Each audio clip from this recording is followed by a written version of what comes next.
All right. So again, everyone, welcome to our session today. We're going to pick up where we left off with previously.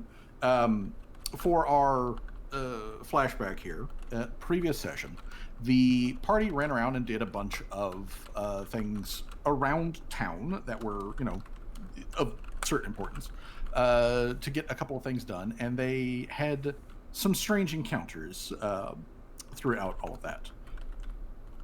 Firstly, Lariel and or excuse me, y'all are in Lariel, excuse me, Larry and and Callie went down to the lie still in order to like buy booze. And when they go. showed up, the place had been completely cleaned from floor to ceiling of all available alcohol. Every bottle, every wine sack, every like keg was just gone. And it had been purchased, according to the owner, who, had all the money, but was like having this like existential like realization of make that business decision. It's going to take him forever to like restock, and he's going to lose business in the in between. But anyways, he told Callie and Laria that there were two individuals who had showed up. One of them was a Kolo, which is the hyena-headed folk. On the D&D side they're called gnolls, but over here they're Kolo.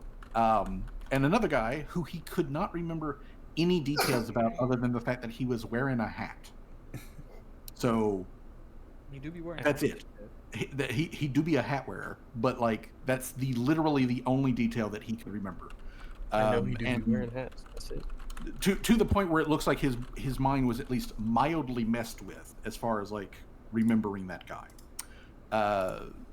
So Callie and Laria then left the lie still to try to figure out where the fuck these guys went with all of that booze, as it would probably require like wagons worth of things to move them. At the same time, June, along with Torque, had gone over to the Avalon Mining Company, like main offices here in Lariel to find out actual directions to Yellowstream and where the mine is specifically, and was successful in doing so. The guy who's in charge of the Avalon, as they are a like empire-wide company, but their specific like regional office here, the guy who is in charge was known as Mr. S. He was currently not in office. He was busy doing something. But the secretary that they talked to not only provided directions out there, but also stated that as far as they are aware, nobody in the area or in the mine or that has been harmed. Whatever the monster is or whatever it may actually want, while it has like talked a big game, no one's actually gotten hurt yet. Ain't that shit. Which is probably good news, but like it also way made them feel like less inclined to rapidly assess the situation or whatever. But either way, after there, June and Torque saw a Samsy, thank you odd so thing much for happening the down 22 in months, one of almost the 2 intersections years. where Thank you so much. I appreciate it, shirtless dude who's covered in tattoos and wearing big old pants was also wearing a harness that had a whole bunch of like little drums and cymbals and whatnot, and he was like tapping on them rhythmically with like his hands as he was walking along. And there were two guys that were like dressed like jesters or whatnot who were following behind, who were doing like little dance numbers. And the guy was like, "Hey, everybody, work sucks. It's all a bunch of like horse shit. Stick it to the man. Come with me, and let's all have a party." And some of the regular people in the crowd, were just like, "You know what? Sure, let's do that." And they just dropped literally everything, which included a like 8 or 9-year-old child to just be left behind as they walked off. Noting this clearly weird and out of character behavior by these people, June and Torque like went to stealth squat and like trailed behind them to see what the fuck was up. this eventually led to the party all coming together. Swag had been back at the Stupid's Relief, reading the forbidden book that he illegally checked out from the library. But he was on his way to like meet up with everybody and like take the book back and all that sort of jazz. And everybody I'm not just taking kind the of book back. I'm keeping that shit. well, Wait, are we in game or are we still talking? Wait. Yes, we're in game. Okay. Yep. So as the party came back together, in the streets, the guy that was like gathering people up was continuing to gather up quite a crowd. He led everybody into a building and then like upstairs, and there was a lot of confusion as like the first floor is like a bakery and like restaurant and whatnot. But he led people up into the like the upper floors, which are living spaces, and the party tried to figure out what the hell was going on and what the fuck they were going to do about it, if anything. And that's when Swag had the brilliant idea to be like, you know what? I'm just going to go up there and find out. Which is what he did. And what he found up there was that and found out. Yeah, what he found out though was that other people were fucking around upstairs, carnally. And there were multiple floors to this building. So on the first floor, like people were starting to get freaky. On the third floor or second floor, depending on how you want to count them, people were freaky, and there was a very large, tattooed, naked, trollish dude who was clearly standing guard to the stairs that led up to the fourth floor. Swag was able to get close enough to get like a really bad vibe coming from down there, but the big troll guy noticed him, took a swing and like grabbed him and chunked him across the hallway and was like, You and Jamal, that's right. Yeah, you and Jamal just chunked you across the room and was like, "You're not on the guest list, homie." Yeah, no, because they went after Jamal because he got Pied Pipered. Yeah. Jamal was the one who got Pied Pipered up the stairs. He was thankfully like knocked back out of it. Anyways, everybody came back down, and then you guys promptly left the building because shit was weird, and one of the bakers who didn't fall under whatever particular effect was going on had left specifically to go gather guards. And hearing like guard whistles and whatnot, the party, who's already had a couple of run-ins with the law, decided to make themselves scarce. The only one who wasn't with this was Tim. Tim had actually spent most of the day down at the Grand Blade bunker, specifically down in the lockup area, so that he could talk to the automaton who was arrested in session previous to that. Which, by the way, Danger, at some point later on, if you would like send me like a list of questions or whatever that you would have liked to have addressed during that time period, I can send you their answers back to you. That would be a quicker way to do that. Awesome. But suffice it to say, the automaton was in a talkative mood, so like conversation was had. But either way, eventually, visiting hours come to an end. They let you know you gotta buck out, and so you're on the street, like vaguely making your way back toward the Super's Rest when like you see like some guy dressed as a baker come like hauling ass down the street towards the bunker, calling out to the guards that something fucked up is going on in his building. There's a whole big crowd of people and some weirdos and whatnot. And you hear the guards start like signal whistling and all that sort of stuff, starting to marshal behind you. Tim just thinks to himself, it's just like, well, looks like I'm not the only one that gets in trouble with the guards, and marches his way back. It's like flirted in. And it comes to find out it wasn't us at all. It's like, God, it's always they just happened to be in the area that actually but yeah, so I'm gonna just say, for ease sake here and to like get the party all into one actual location, that since the rest of the party is vacating and Tim has been made aware that something is going on in that area, and it's just like, I bet the other guys are involved in this somehow. Near. We seem to bring in guys, trouble. you guys meet up next to a convenient alleyway that you can duck into and get off of the main street.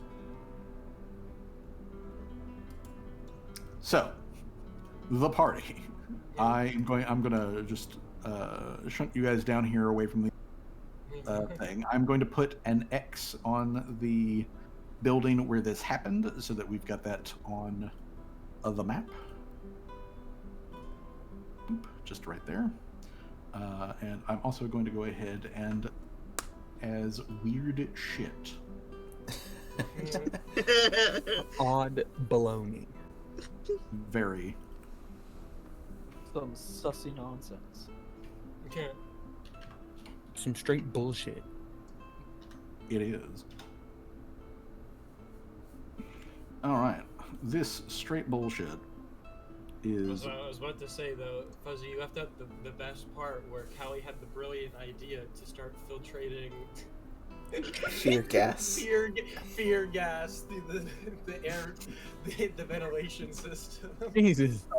Oh yes. Callie did have the bright idea to, like, what if I just open up the vents and, like, threw some of these dread ampulas in there? I will say, to Callie's defense, she was trying to use it like tear gas and clear the building out of any innocents, like innocent people. However, though, that had the adverse effect and Tear gas the innocents. So, They're not Geneva. potential. There's more Geneva suggestions. I mean, to be fair, it was kind of a good plan though. They were under some weird hypnosis. Yeah, it would have probably Yeah. worked. That is true. So, I'm going to say again, for sake of brevity here, that you guys duck into a convenient alleyway off of the main thoroughfare. You trade notes back and forth so that everybody's on the same page of what the fuck has just recently happened. It is, for everyone's like elucidation, it is about like 10:30 a.m. It Jesus, is plenty of daylight. Oh yeah, you got I mean, plenty of daylight. I mean, It is did 10:30 happen- a.m. This shit did happen at like, what was it, like 7 or something? Yeah, y'all literally got up and got moving at the crack of Yeah. dawn. They started Who the is orgy getting early. freaky at 7 o'clock in the morning? Oh boy, Exactly. 7 a.m. Oh These boy, people. 7 a.m. Either way, it is basically like 10 in the morning. The weather is partially cloudy, and it is and the current temperature is about 50 degrees. Didn't you say that like Callie needed to go back to Verdant Love the next day or whatever in order to get Yes. the sketches finished? Yes, Callie will need to give Verdant at least one more day with her in order to like get all of the like construction bit that he'll need. The actual time it'll take him to finish a piece, that's another question. He still needs Callie to show up though, so he can continue with his measurements and all that jazz. Alright. I feel like Callie will tell that to the rest of the party, be like, well, this was a fucking weird morning. Anyway, I'm gonna go back to Verdant Love, because he said I needed to come back the next day in order to finish those measurements. Don't blow anything up without me. Deal. Wait, shouldn't we probably stay I'm together? going with you, Callie. Don't worry. I mean, we did kind of probably piss off those people who's saying they I'm won't come. sure it'll be fine. Who's saying they won't come after You mean us? those weird... Guys, like, you mean those weird cult people with the weird hat and the bells and the whistles? Yeah. It should be fine. It's I mean, fine. just add it to the list of weird, strange cults that hate us already, you know? like, Honestly, the fact that that list is higher than one is wild. If I had a nickel for every strange cult that hated me, I'd have 5 nickels, which isn't a lot, but it's weird that it happened 5 times. Happened 5. Oh. Pretty soon you'll run out of fingers. it's like, I'm like, then over there, Jamal just still in his head, like, what have I witnessed? When obviously when he woke up from being passed out, He's just dazed and confused. yeah, showing He is currently going through trauma processing. He's having that post-traumatic stress. Tim's like, well, there's just He's having the think. So I would At say, the moment. I would probably have Seamus reiterate that going up the stairs behind that big naked man, there was obviously some really bad mojo going behind the door on the very top. I would say it's magic. It's some very strong magic that shook him to his core. and you would be correct. Yeah, strong magic, definitely. I feel like Callie would just be like, "There was a naked man." Don't worry about it. She, like, wouldn't Well, even, well, only heard the first part, didn't hear the second part. She's just like still confused about what actually happened in that building. Naked grandma. Naked what? Mary Grandma. To be honest, Steve, I don't want to see that either. Well, I mean- you know, Jamal, you got an eye and a full of things that you probably didn't want an eye or. Bro, honestly, if that room smells that pungently of that shit would just I mean, shake, like, rattle, and roll. didn't your last existence. session we already established that Jamal can smell boners? I don't want to know what else he can smell. Like, honestly. There's more context I I'm didn't pretty know. sure Jamal, as I could, like, sadly to say, Jamal probably smelled a lot of pre-com. I mean, Sweet probably. Jesus, starting off Still on. Well, on that note, I gotta go check out the annex. I've been there like twice, and both times I was on the run, and I And it was closed. damn it, fucking Alrighty then. Tim Oh, yeah, hears from before- God and gets upset. Callie kinda, God told me it's closed. Say, Callie Okay. also like looks at Seamus like, I also want to talk about this book you found. And she, Oh yeah, about that. Come here, little one. I got a gift for you. And I take the book out from my inside pockets for my cloak. Make sure you hold on to this and don't leave it at the Stupors Relief. They have people who are willing to go through it. Don't worry about where I got it. Just keep it on you at all times.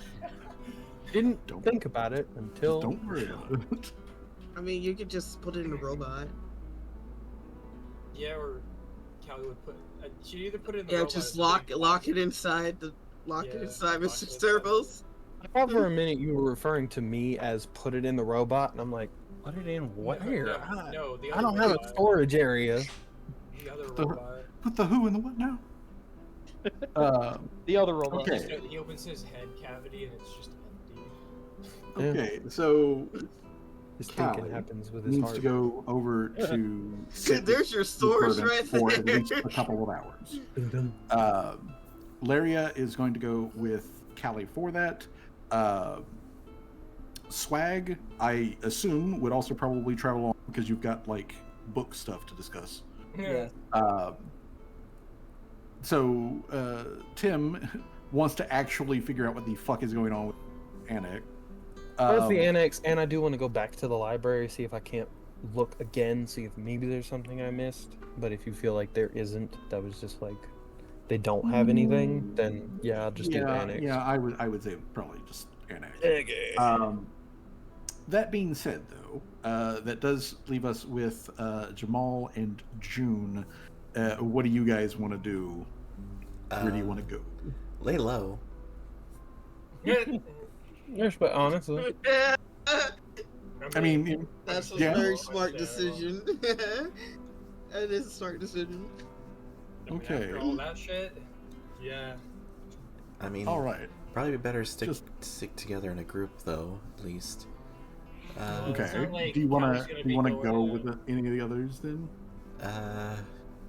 Let's see, who's Is Tim just going off by I wanna themselves? watch Callie get her portrait Yeah.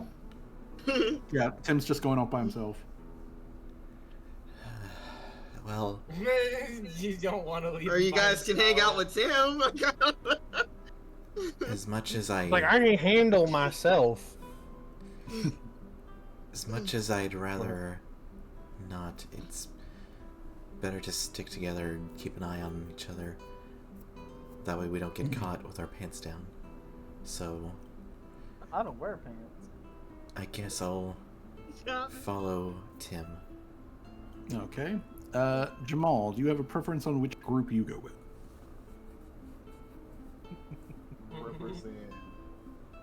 Would you go Or with? if you want to go by yourself, or hang out with the group, one of the groups. Yeah. You can either hang out by yourself, which is perfectly fine, or you could go over to the studio and just like chillax while Callie is having measurements and other things like taken from her face by the artist. Or you could go with Tim and June over to the place that's called the Adult Annex.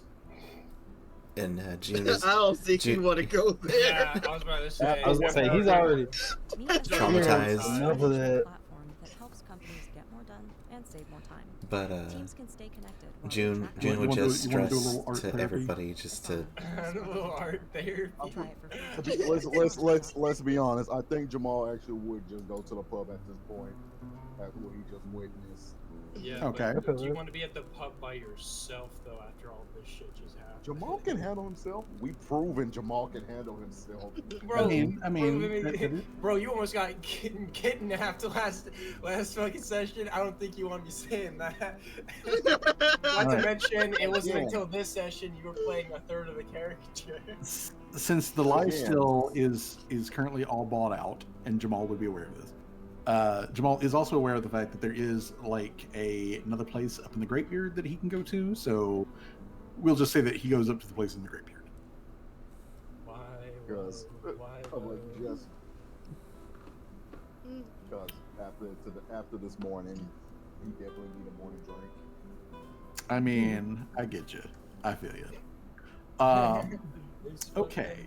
So now, as far as like, sitting in with Verdant and all that sort of stuff, that's very much is not going to happen there. It's just simply Verdant needs to like take some final measurements, do some math, make some initial sketches and run those by, Callie for approval before he gets started on like the actual commission bit.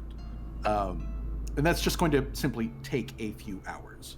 So you guys are basically just in purgatory and can talk about whatever during those couple of hours. But since we haven't actually been to Alma's Adult Annex since you guys got to town, let's just start there. So, Tim, June, and Torque head over to Alma's Adult Annex, which this time, Tim, when you walk through that narrow alley up to the front door of the annex, you do notice that the sign on the door has been flipped over to say open. So it is actually open at this point. To remind you, the frontage of this building has 2 display windows, and in the display windows, there is a bunch of finger quotes leather armor up in the up on like little mannequins and stands and whatnot in the display window, along with several bludgeoning devices God, that are also there. fucking, I'm buying a club. They have several with multiple uses. So, Tim, when you get there and you open up the door, inside there is a couple of rows of shelves which have various different products on them, more armor, more bludgeoning devices, and more other things. Maybe fish tackle is what it is. Maybe it's not. I don't know. You'll have to ask.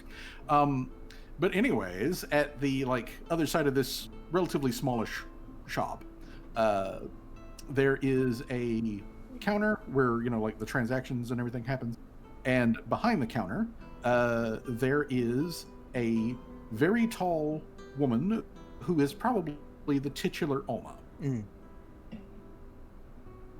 And Alma, let me bring up my notes here so I can tell you Just exactly really quick. what Alma is. When I was walking into the annex area, was the tabaxi lady like on her balcony? No, she was not on her balcony. So I mean, like, there's, traffic. There are, people moving around, but you don't see that specific tabaxi woman. All right. So where was I at? Everyone but Fuzzy got quiet. Y'all are just Oh, making yeah, me feel awkward. No, we're just letting you do your, like, we're just letting you have your moment. Like, want to check it out. Okay, I'm so- in purgatory at the moment, apparently. So, Alma, just so that you are aware, is probably practically as tall as like Sirhan, so somewhere in the like 6'8" to 6'9" territory. She is very thin, like she's rail thin. She's got super long arms with really long, slender fingers.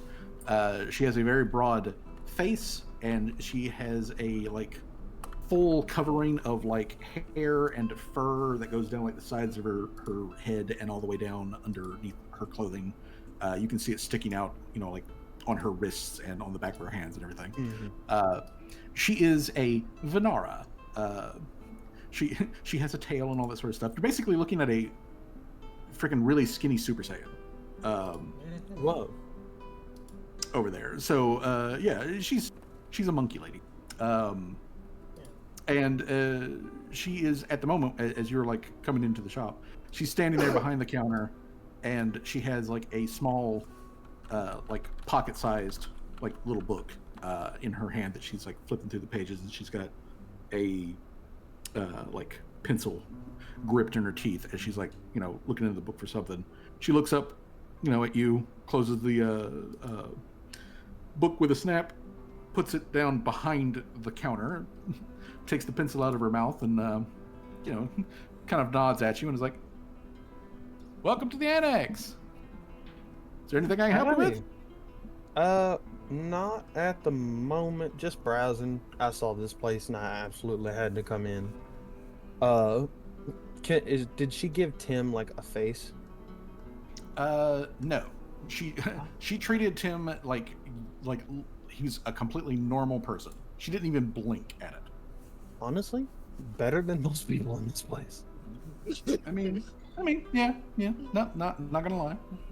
And just because I'm curious, one of the feats that I took last time allows me to cast detect magic innately. Mhm. Yeah. Is there anything magical in this shop? Are you just gonna drop a detect magic right there in the middle? Does it? Innate does not mean subtle. Innate just means you can do it. It is somatic and verbal. Just like sonar. I cast Magic. What Detect magic?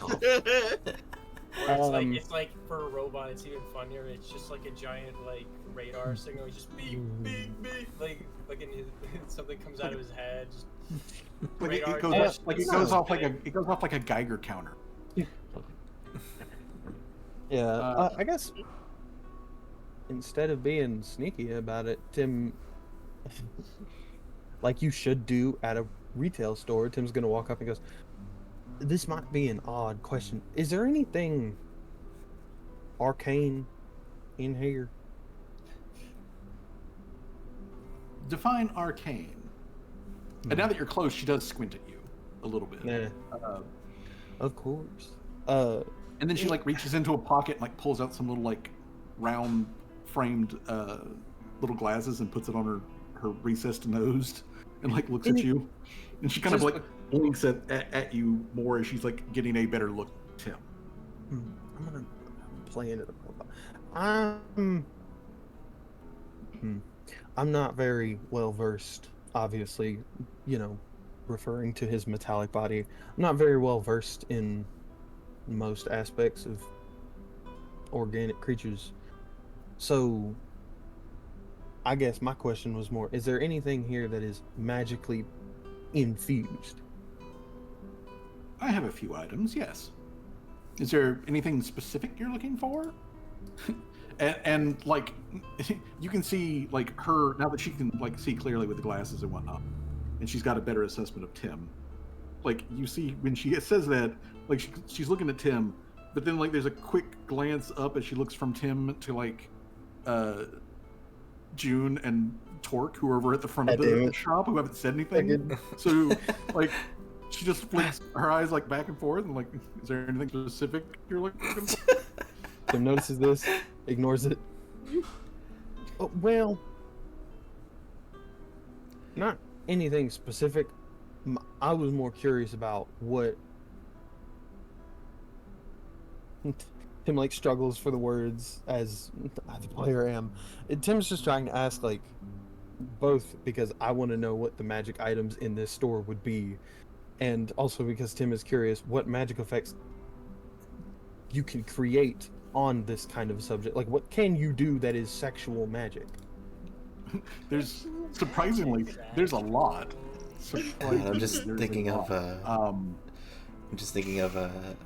like, not to go on a tangent, but Hello Boss with the angels in hell, and like they're tailing the character, and like they go into us. Ah, Jesus Christ! 1 second, guys. Ooh. Sounds like somebody's whipping out the. Well, I was just about to say, like you say that, and like I hear somebody crank up a weed eater outside my apartment. Absolutely turned it on. Okay, so to answer your question, Tim, Alma lets you know that she does have several pieces which are enchanted for various things. She has items which have their own limited animation.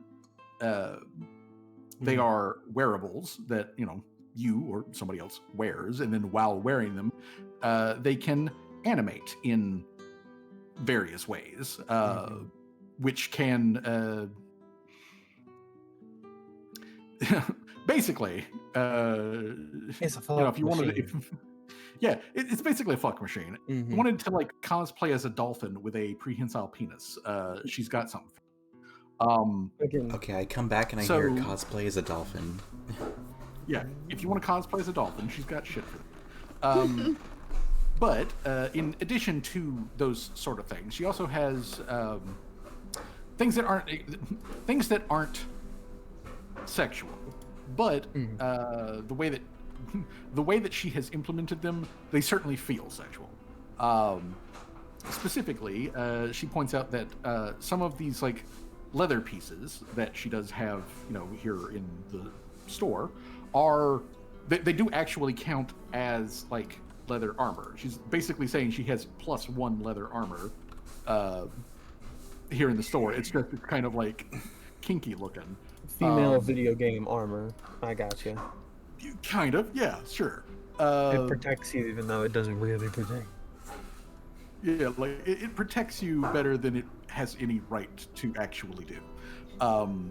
She does also have things which can legitimately be used as either clubs or saps that are also like +1 weapons. But she does also have a few other like items that allow the channeling of energy. So if you, or again, someone that you know has a ability to like, say, generate electricity, she has various things which are conductive, and that electricity can be stored in and then released again at some later point. When you said conductive, fucking lightning flashed in my window. No. You spoke it into existence. He has called it. But other than that, though, she also does have like some basically alchemical stuff that you can like essentially she has a makeup kit that you can use the makeup kit, and it will like literally change your appearance to look like somebody else. Do they have love potions? Yes, they have. She has various love potions. She also has like healing potions that are just like labeled as love potions in a like hot topic-y kind of way. They're love. Yeah, they're love potions because I went to the. Damn, should have had ask. So yeah, there's. Love potions. So yeah, she has basically what I'm saying here is that Alma is herself a magic item crafter, similar to Callie. So she is a crafter of magical items and can create a great variety of them. And she is pretty skilled at it. She just has a certain sort of aesthetic, like, you know, flavor to her crafting and creation. She is an artiste, you know, kind of like thing. But like, yeah, she's got like a full body gimp suit that basically counts as like plate mail if you really want to like get into it. Whoa. Honestly, Tim, that leads me to two questions. One, how does it like fully change, like disguise self, that makeup kit? Well, it is. It's not called disguise self anymore. Or it's not disguise self. Legally in this one, distinct. Yeah.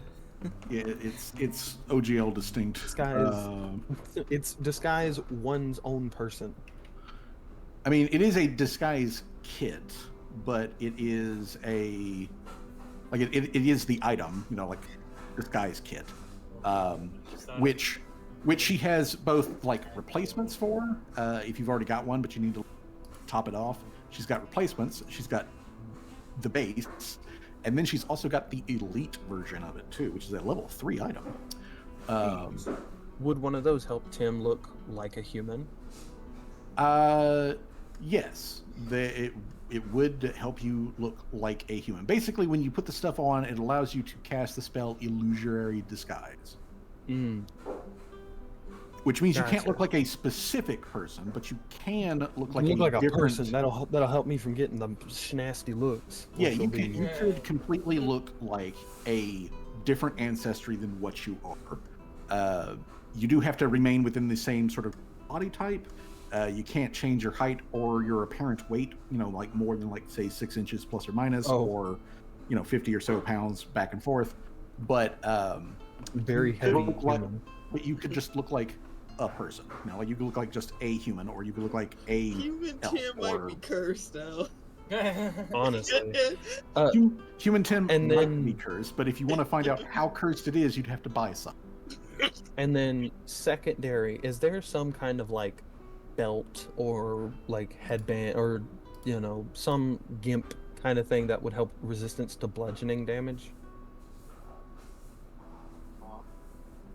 I mean, just something that would, if you have like a really big girlfriend and she loves you a lot, and like Tim is explaining this, and her eyes like keep flicking back and forth at like June and Torque. Like, what? You don't get shattered under.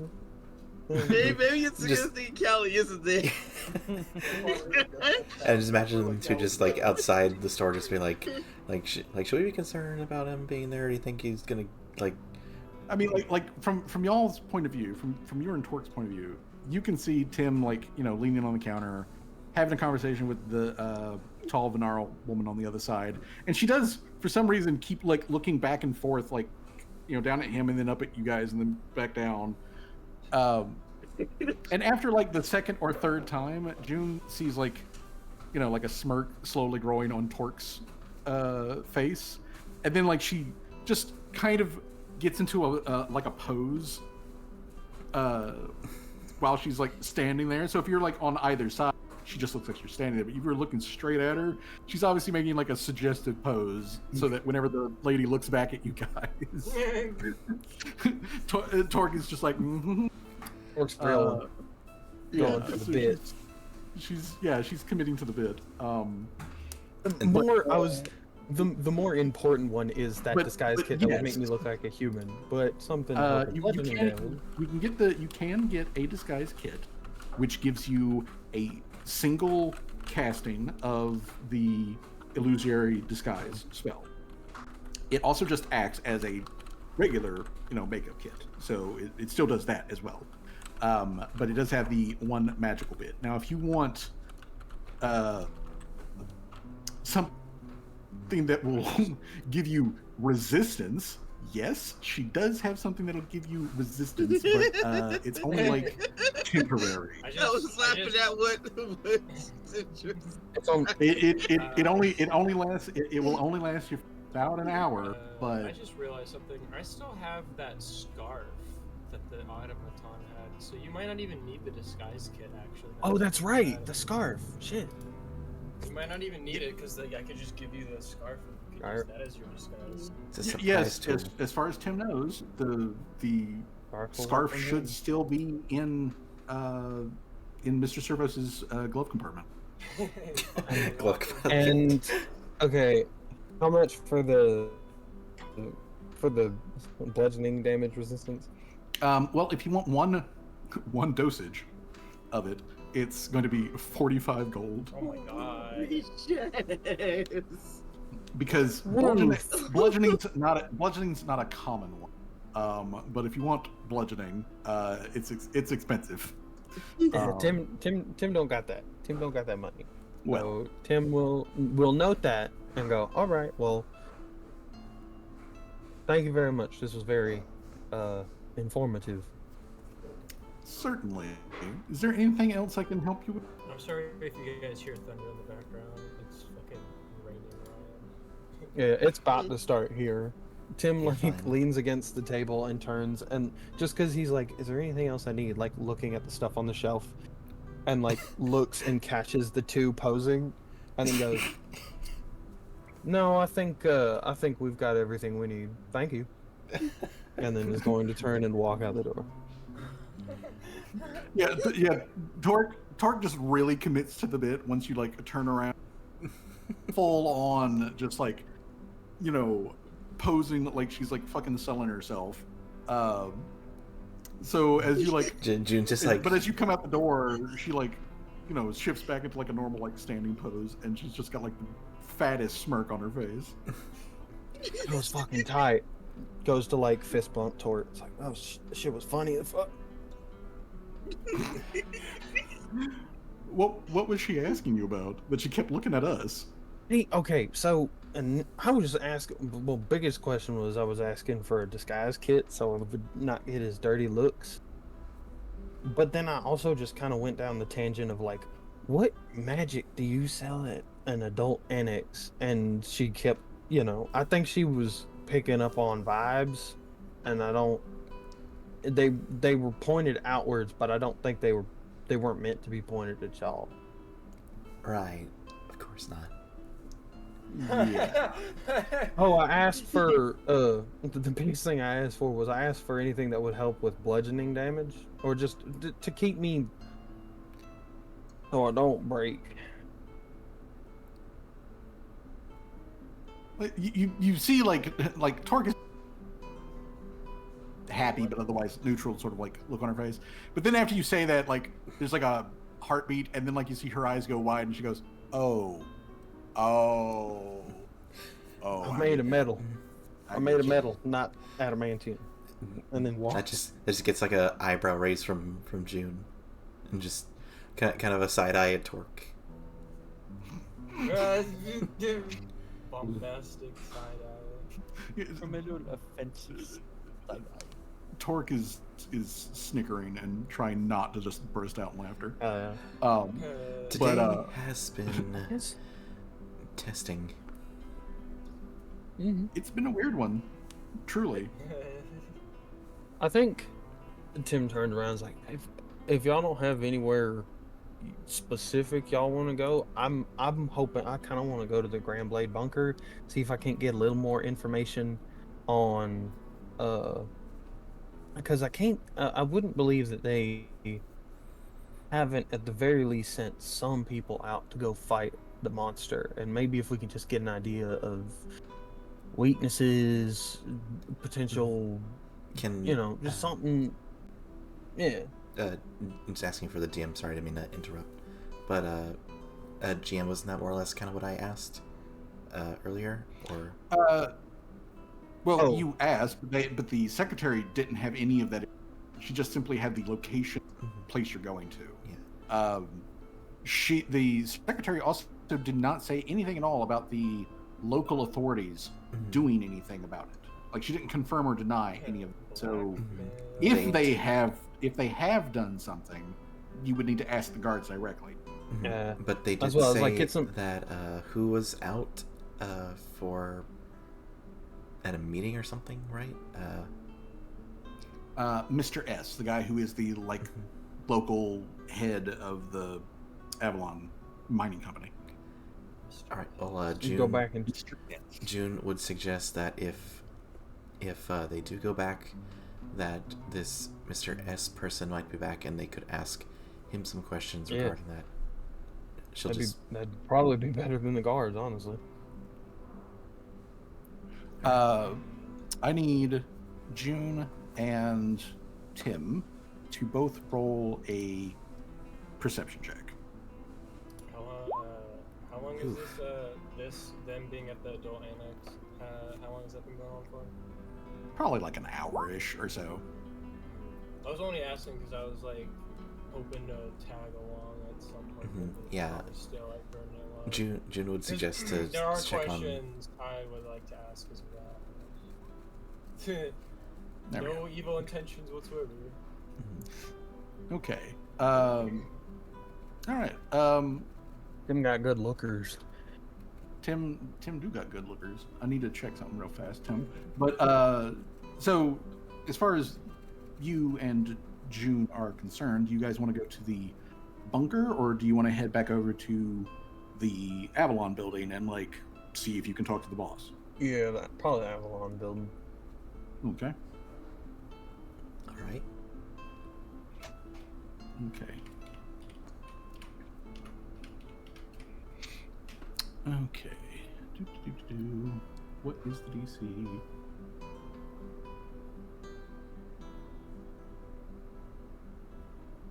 Fucking amazing. Okay. All right.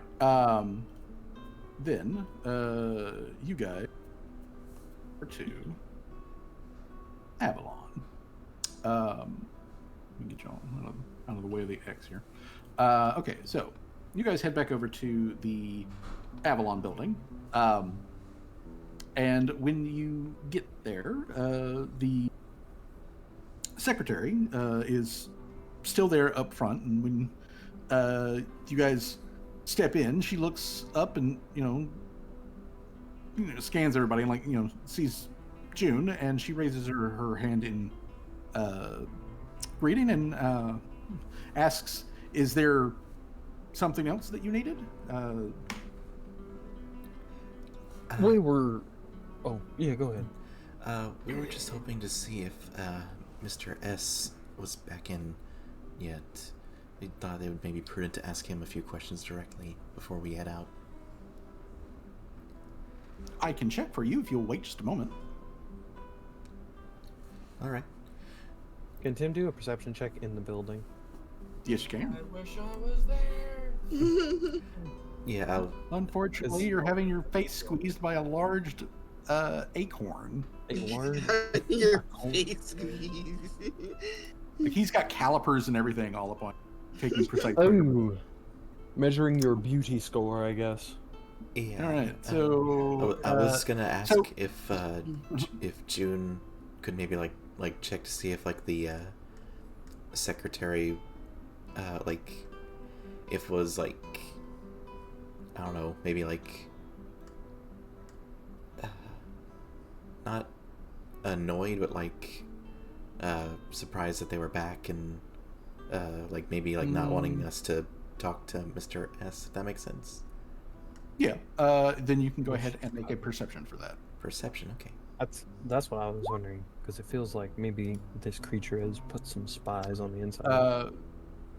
As far as the perception on what is the secretary's sort of Fine. emotional state, she definitely does seem surprised to see you, but she does not seem especially annoyed or concerned or anything like that. Like professional mask is on tight. So just so that you guys are otherwise aware, though, this room that you are in, that's the you walk through the main door. There is this little, like open room that has like a small table, a couple of chairs around that table for you to like sit at. There's some like pamphlets and whatnot about the joys of being a miner in the 1700s, and how financially stable it is, and all that sort of like all that sort of jazz. Why does this feel like propaganda? Because it is. It is. And then there are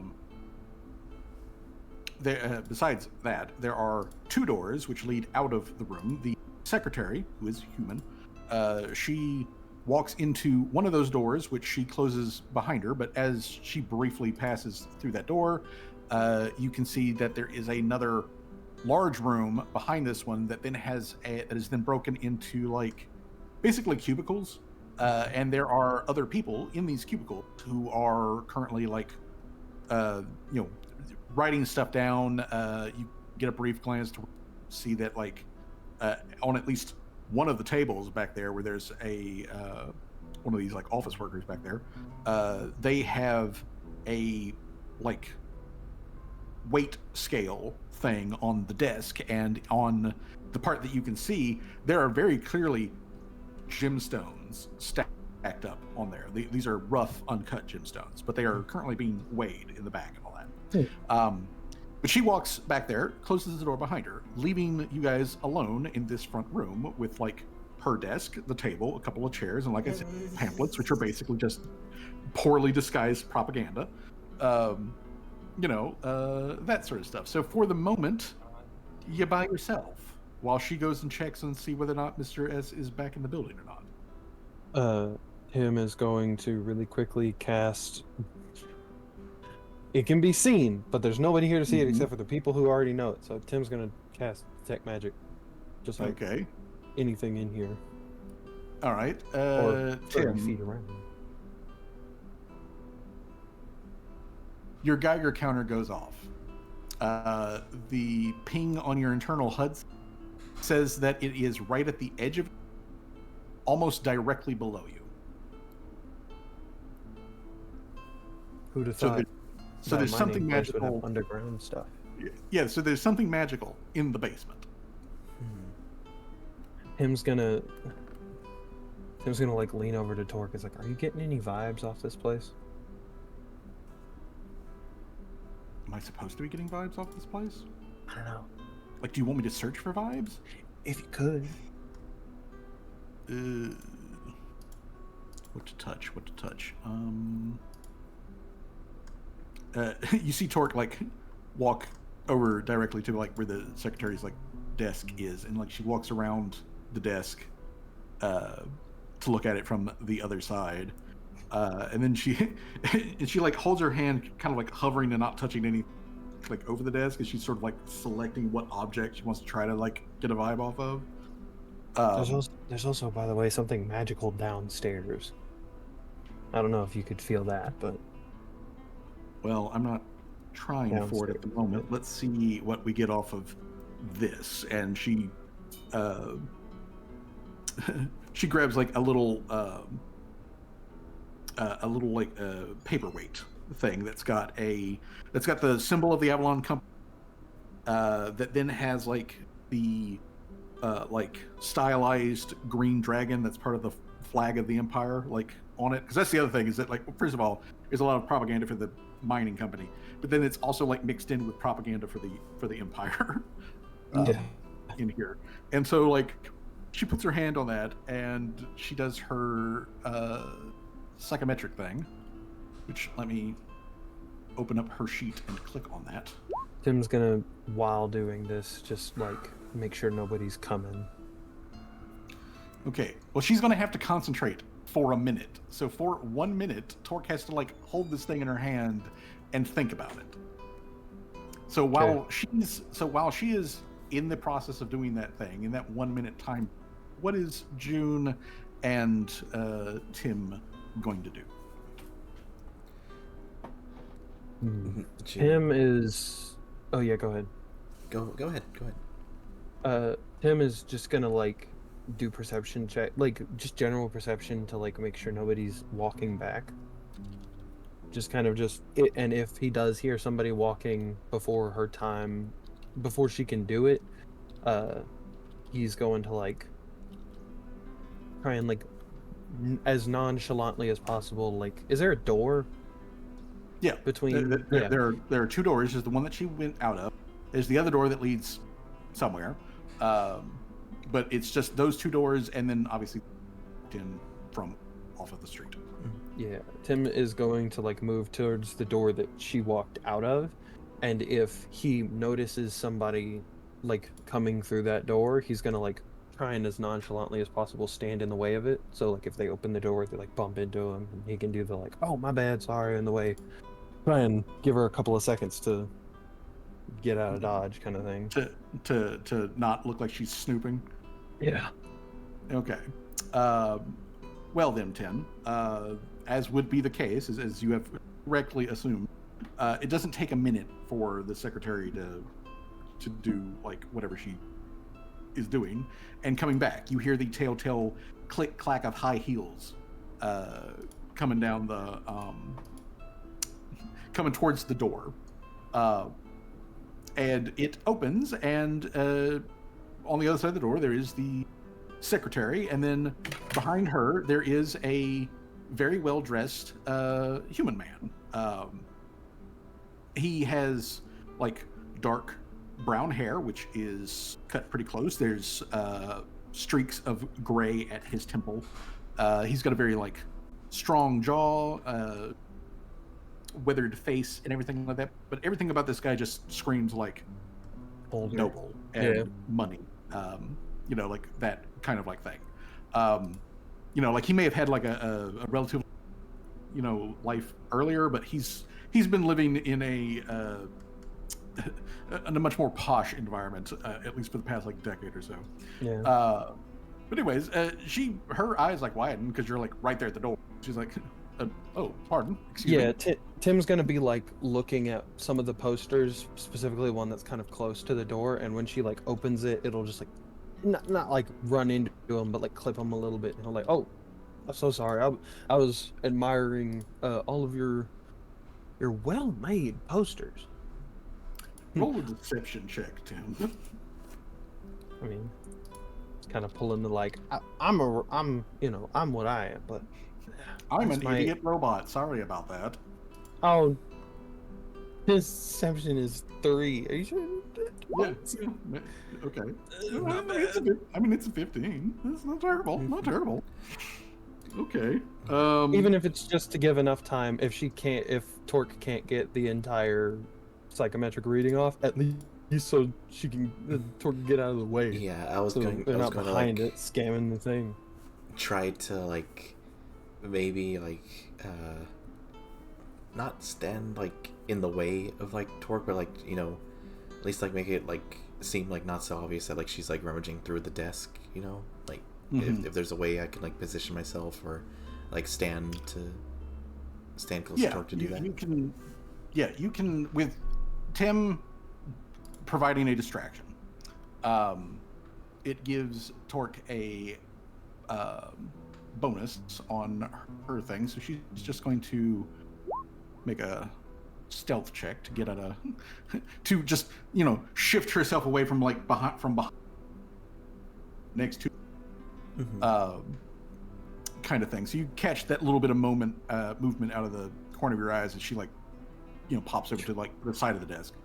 And there's that brief like you know, that awkward moment where both Tim and the secretary same time in opposite directions. And they do that like back and forth until one of them finally zigs while the other one zags. Sorry. But she steps back into the room, and following her, like I said, is this, you know, more wealthy, older looking dude. If you had to guess, he's probably in his like mid to late 50s, comparatively. But he steps out of the room, and he, gives a look over at you guys. When he does look at Tim, and the secretary looks at Tim, like neither of them react in any sort of like negative manner when they see Tim.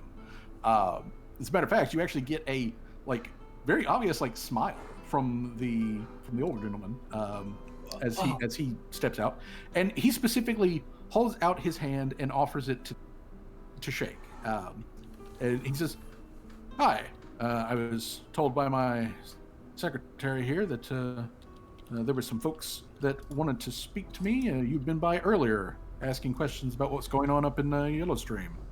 But he offers his hand to Tim to shake. Tim, like, just for the half second, like, looks at the hand as, like, nobody else in his town, other than two of the people at the annex, have treated him as human beings. And so he's, like, hesitant for that, like, quarter second before he takes his hand and, like, firm handshake. It's like, an absolute pleasure to meet you. And, yeah, we did have a couple of questions since we were sent here by, an associate of the Pathfinders Guild, to help potentially solve that problem. Well, I'm glad to hear that, honestly. You are probably then aware, and I do believe that my secretary here has already spoken to you, or some of you, previously about it, but so far, besides, interrupting the mining process in and of itself, this creature that's moved in hasn't been it hasn't, harmed anyone. Let's say that. And kind of tooting my own horn here, but we're actually so far ahead on profit schedules at the moment that it won't be harming our bottom line at least for another week or so. Of course, at that point, we're really going to have to get everyone up and moving again, and well, frankly, I don't want to have to, go out to the mine and, folks motivated because it's been so long since work has been done. But since you're here, on behalf, I guess, and he kind of like looks a little like unsure exactly, but he's like, since you're here on behalf of the Pathfinder Society, I would assume that you're here to gather some information. So I would be more than happy to answer any questions that you and your associates might have.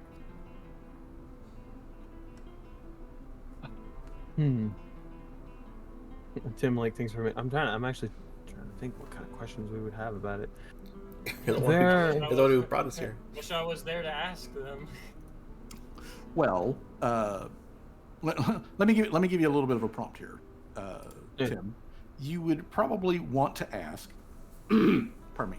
You would probably want to ask if they know of any abilities that the creature may have. If they have a more firm physical description of the beast. Like basically you as an adventurer who theoretically is going to get into a fight with this thing, you'd probably want to know is like, hey, does it breathe fire or cast magic spells? Like, these are things you probably would want to know. I need to bring my bludgeoning potion. Tim will. The one you. Yeah, Tim will just like. Is there any?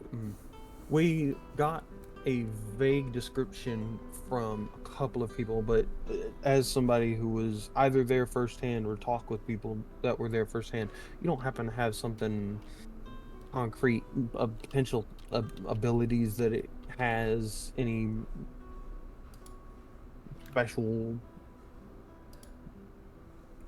actions, I guess. A more detailed description. Yeah. Well, Essentially, this thing even could be. Well, to be clear, I have not seen the creature myself. I have only had it described to me by Foreman. when he came back into town from Yellowstream. The beast that he described to me, I would call it dragon-like, certainly. So you know the one that we have on the flag. Think like that, but not green, and it doesn't have wings. It is more of I believe it was described as kind of a dark stone color, more of like a black gray kind of combination. It was the scaly, I do quite remember, were uttered, but also that it had hair. The weird had hair, I can't tell you, but I'm assuming it's like some sort of like mane or something, perhaps a tuft on a tail or whatever. It is four-legged, but it is long. If you are familiar, rather commonly during the summer, you can find small lizards, which are very like long-bodied and are very sort of like sinuous when they move around. They're kind of a sort of a wiggly motion, and you see him like move his hand, like, you know, describing a fish like swimming in water, kind of like thing. And he says, well, and of course we know that it can speak. It can speak in apparently flawless Imperial Common, which would imply that it is a reasonably intelligent creature. To that, maybe a bit tangential. To that point, did it speak with its mouth, or did it seem to speak telepathically?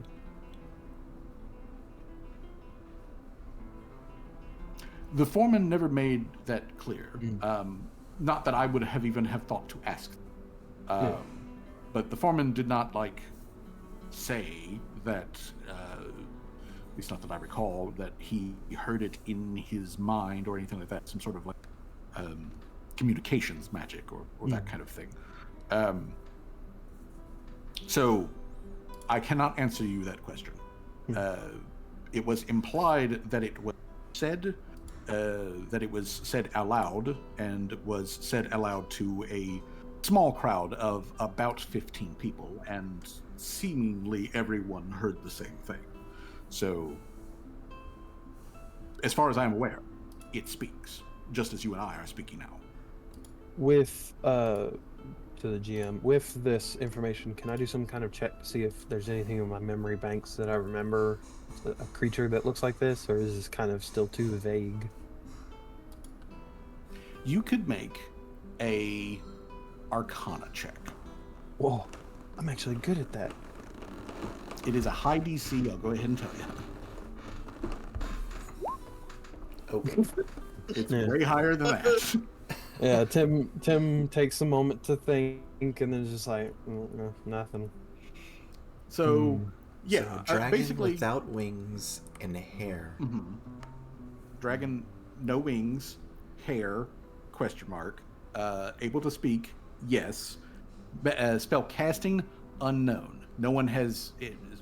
He goes ahead and confirms that he has not heard from the foreman or anybody else who was in the area and had a personal encounter with the beast, of it using magic, obviously in front of them. So he can at least confirm that bit. And he goes on to say, truly, I'm at a loss at what this creature is. I've never run across anything, and frankly, the only dragon I've ever seen is the one that we have on the flag. And he kind of gestures literally at the flag that's on the wall. And he says, and it wasn't until I'd gotten news from Whitford a week or two ago, but one of them showing up, I was kind of under the impression that they'd all died out. Oh.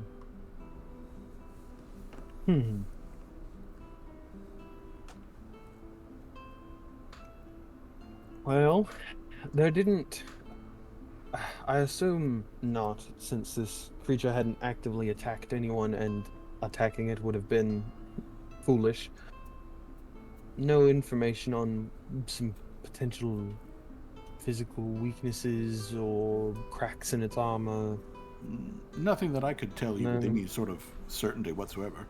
Hmm. However, and I'm sure that you probably have experience dealing with these things than I do, but it occurs to me that if this is a creature that walks and talks and does those sort of things, it probably does a similar assortment of things that most creatures do. Unlike yourself, it probably does need it. If you'll excuse the language, it probably has to shit somewhere. So those are definitely like things that could go with it. I'm no adventurer. It just wasn't something that was ever in my blood. I'm much more of a businessman myself. However, I have dealt with adventurers, and I've heard more than my share of bawdy tales in the taverns and inns in the evening. So I can understand, the sort of questions that you'd be asking about it, and I'm afraid that I unfortunately just don't have that information to give to you. The only piece of information I think would be of use to you as you venture into the unknown is that the foreman, when he described the encounter to me, he said that the creature came out of the mine, which is noticeable because if schedule was being followed, then there wouldn't have been anyone in the mine at the time. The workers had been closed. The foreman and the handful of workers that were with him were showing up in the morning to, get started. So it must have entered into the mine while no one was there. But the mine shaft itself is surrounded by a fence. There's all the vegetation is cleared out. The land is flattened. It's part of the Avalon's company safety protocols that the land around the mine shaft is clear and flat to, aid, of course, in the transport of materials out of the mine, but also so that we can, keep a clear eye on the things going on around it. It can be a dangerous environment just for on a regular day, but, there's a lot of things in this world that tend to like to live in caves, and those things do tend to be dangerous, so knowing that one is coming is important to us. And there would have been watch during the night. So something very large was able to get in either through the main entrance, completely unseen, crossing, like 100 feet worth of just clear terrain on a clear night in order to get there, or it came up from inside of the mine. And as far as I'm aware, that mine shaft has not breached any other voids down there. It has not touched any other natural caves.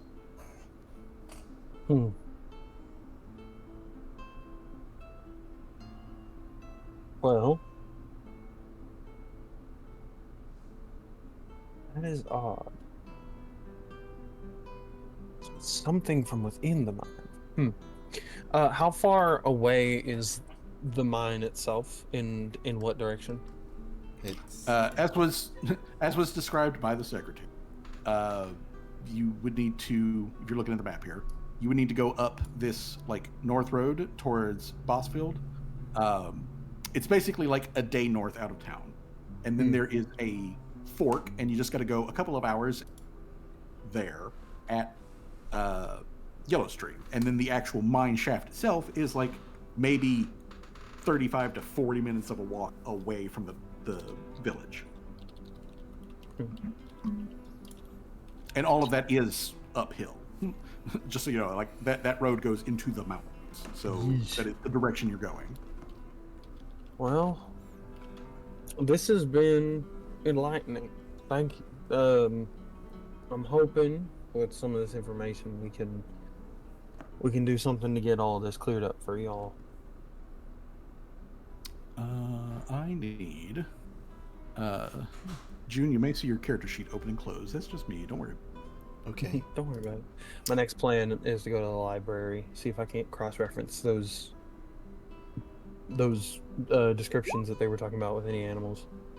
Okay. Or, I guess not animals, would be, well... Hot animal. damn. Animal adjacent. Yeah. Animal. Okay. All right. Hot fucking damn indeed. Was that Let's see here. Good hot damn, bad hot damn. Hot damn. Well, I mean, it was a hot damn. Hold on, I gotta whisper something to you. Oh no. I don't know, I just saw something light up on my character sheet and I clicked it. Not the whisper. I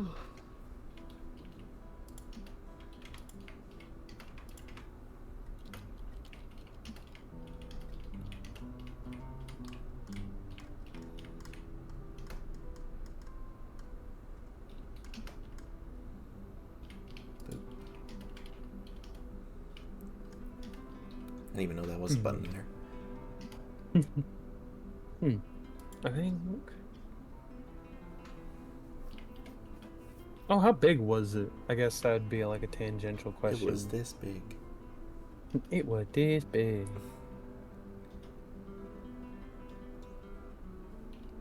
It was this big. God, you hope not.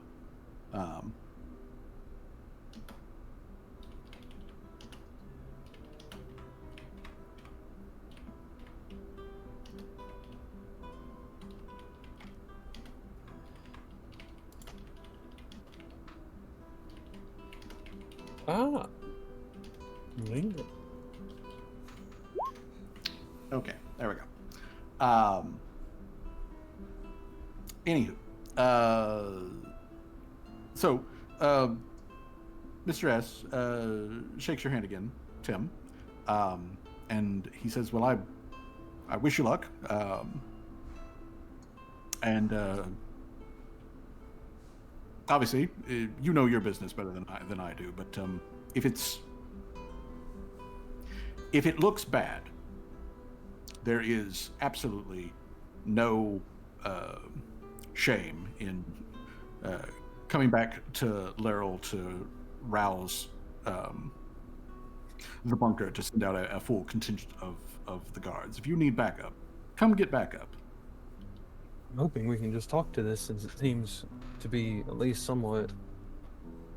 I mean, it's cognizant enough to speak, so maybe we can reason with it. Perhaps. That would be probably most beneficial. But either way, sir, forgive me. What is your name? Tim. Well, Mr. Tim, and ladies, if you will forgive me, as I said, I am a businessman, and a businessman, unfortunately, does not get enough hours in the day to do business he may want. I have some other things that I must rather quickly attend to. Otherwise, I believe if you have any other questions, should you need more detail on directions or anything like that, you can speak to my secretary and she can handle it from that point. Otherwise, I will bid you a good day and adieu. And again, I wish you good luck in this. Well, At which point, thank you for taking Mr. S. time out of your day to see us, and I think quite soon after this we'll be heading off to deal with that problem, whichever way it pans out. I hope it all turns out very well, ma'am. But otherwise, have a good day. At which point he, grabs the handle for the door, opens it up. You see, the back room again for a brief moment as he steps through and closes the door. And then the secretary just retakes her position on the, at the desk, and like you see her like reach over to the little like paper. It just like the angle of the paperweight just ever so slightly, and then she, like very sort of like anal retentive, slightly out of place, and then like she kind of steeples her fingers and looks at you guys expectantly of like, Is there anything else No, that I can June. help you? June is like already like when he was heading to the door, she was already heading to the exit, and was like waving like Torque and Tim to follow out. Yeah, just really quick. As he was walking through the door, can I just do one last like insight perception check just to get some kind of feel off of him? Sure. Go for it. There you go. All right. Well, with that 16, you feel that like Mr. S was, seemed to be Oh God. lots of squares. That Mr. S seemed to be telling you the truth, like in as far as he knows, and he didn't seem to be hiding anything from you. So you don't get like a terrible vibe or anything off of it. You do get kind of that same feeling that that the party has gotten from a couple of other people. Like they don't seem like super duper like intense about the like this is a and we have to that kind of thing of just like this is maybe a bad thing that we maybe need to deal with kind of like vibe and whatnot. But yeah, that's pretty much all you get off of him. All right. So heading now. Yeah, go ahead. No, I'm saying like we're heading Right. out after that. Yep. Yes. All right. As we make it like a block away, Mm-hmm. June turns around, like just grips, like just like grabs Tim, and like puts like a finger over her mouth, and like pushes him against like a wall, and then she reaches into his pocket. Okay. Tim like. Inside pocket is things that belong to Tim. Yeah.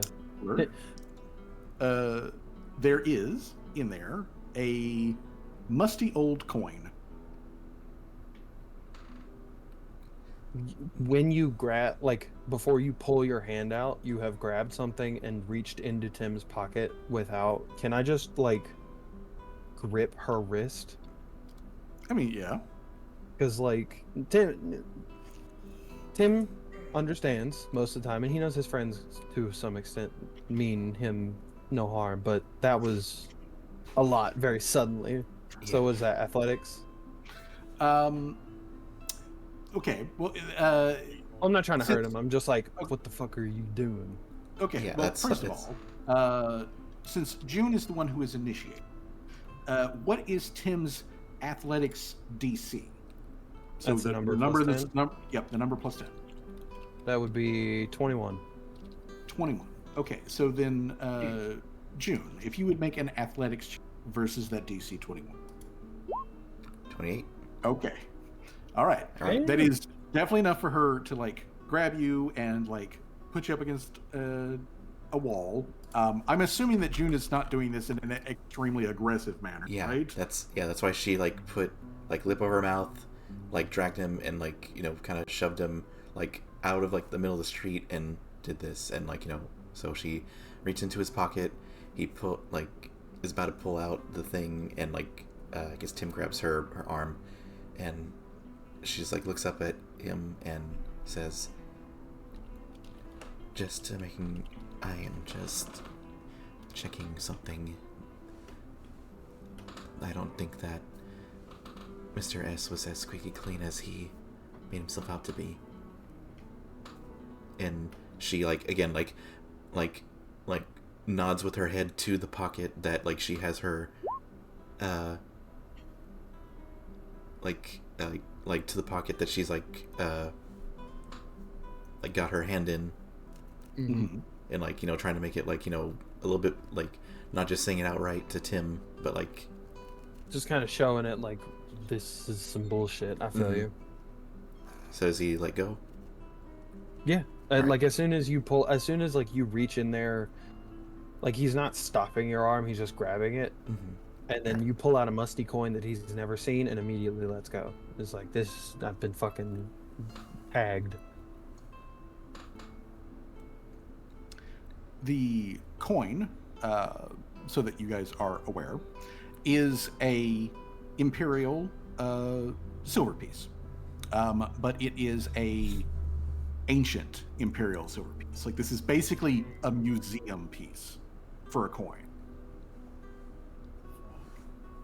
Like the emperor that is stamped on the one side of the coin. Man, I wish there was a round That of guy applause died back. centuries ago. That emperor died centuries ago. Don't imagine you picked this off the ground, did you? Mm-mm.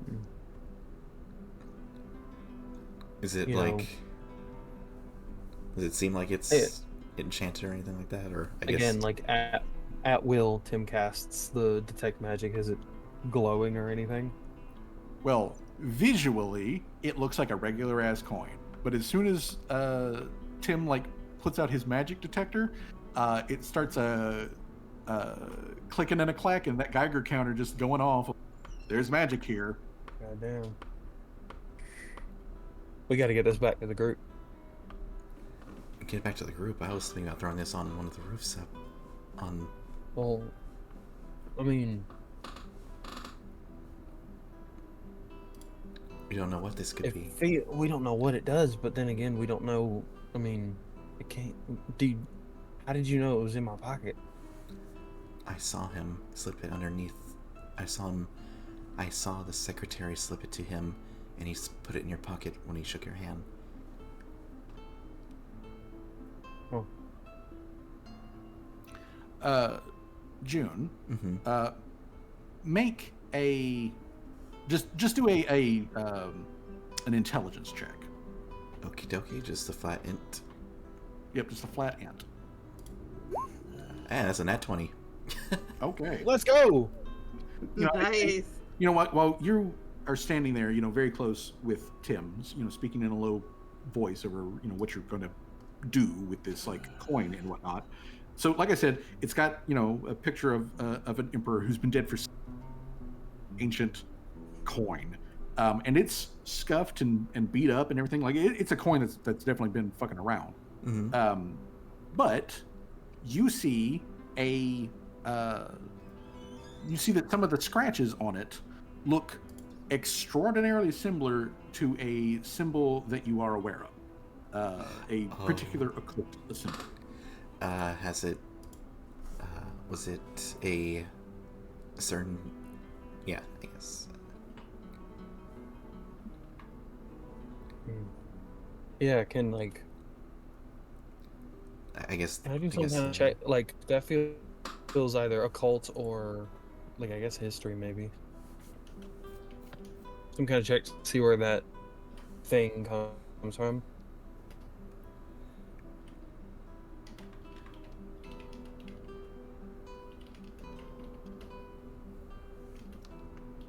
Just waiting for the GM. What are you guys doing? June just like- scowls at like when she stops like mid sentence, scowls at the symbol, and just shakes her head and says, "The sooner we get rid of this thing, the better. It's something I to trust you. keep a tab on us." Yeah. Okay. I trust your judgment. Tim's gonna like just take his metal hand and is gonna like scoop up. Well, I guess I don't know. It's not dirt Yeah. path, right? Yeah, I know. Actually, June's The gonna. roads here are a mix of dirt and cobblestone. Yeah, June's actually gonna look. Is there any like carts or wagons, like going about Yes. the? She's gonna like try to. There's plenty of regular traffic. Yeah, she's going to like try to subtly like toss the coin in one of the carts. Okay. Make a thievery check. Alrighty. Not even thieving, nothing. Fucking Easy. none of the commoners in the area ever fucking noticed that. Yeah. So you just like thumb flip the coin into like the back of a passing cart as it's just trottling its way, out towards the Grand Blade Apples orchard. So yeah, the coin inside of the cart is moving at donkey speed down the road away from him. There you go. That takes care of that takes care of that. And just kind of adjusts her coat a bit and says, and kind of mutters under her breath, I didn't trust him for a second. Smarmy ass bastard. And then just walks off. How's Callie's portrait going? Yeah. Callie's portrait is going amazing. Verdant has been just like talking up a storm this whole time. You know, Callie's been sitting there and he's been like putting various measuring devices, getting precise numbers, and then like starting up sketches and whatnot. And there's already a little bit in his sketchbook of that looks like it could be Callie. But the more and more that he worked on it, it is slowly becoming, you know, looks like they would be related to Callie, kind of like thing. So he is legitimately moving forward on it. He does tell Callie that for him to finish this up, it will probably take him at least 2 or 3 days. But now that you've sat with him, for all of this time, all the data basically that he needs in order to work on it. So Callie can go somewhere else now? Yes. So at this point in the day, we'll take another look outside. It is now roughly 2 p.m. So it is still, you know, middle-ish of the day. It's maybe 52 degrees now for a bit, so it's slightly warmer. There's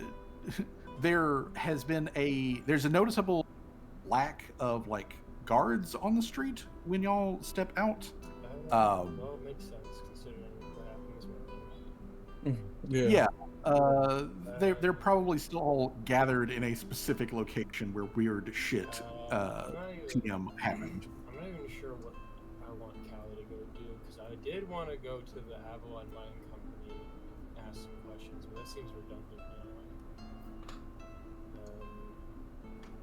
So I guess just I'm trying to think. I guess probably just But back to Super 3? yeah, I guess so. We could Figure something out. mm, While we're Well- there. yeah, even more so to that. Mm. It's like I don't know if we could look for that sigil some more, whatever was on the back of that coin. Because now that's 2 sigils. Excuse me. And now that's 2 sigils that we gotta find more of.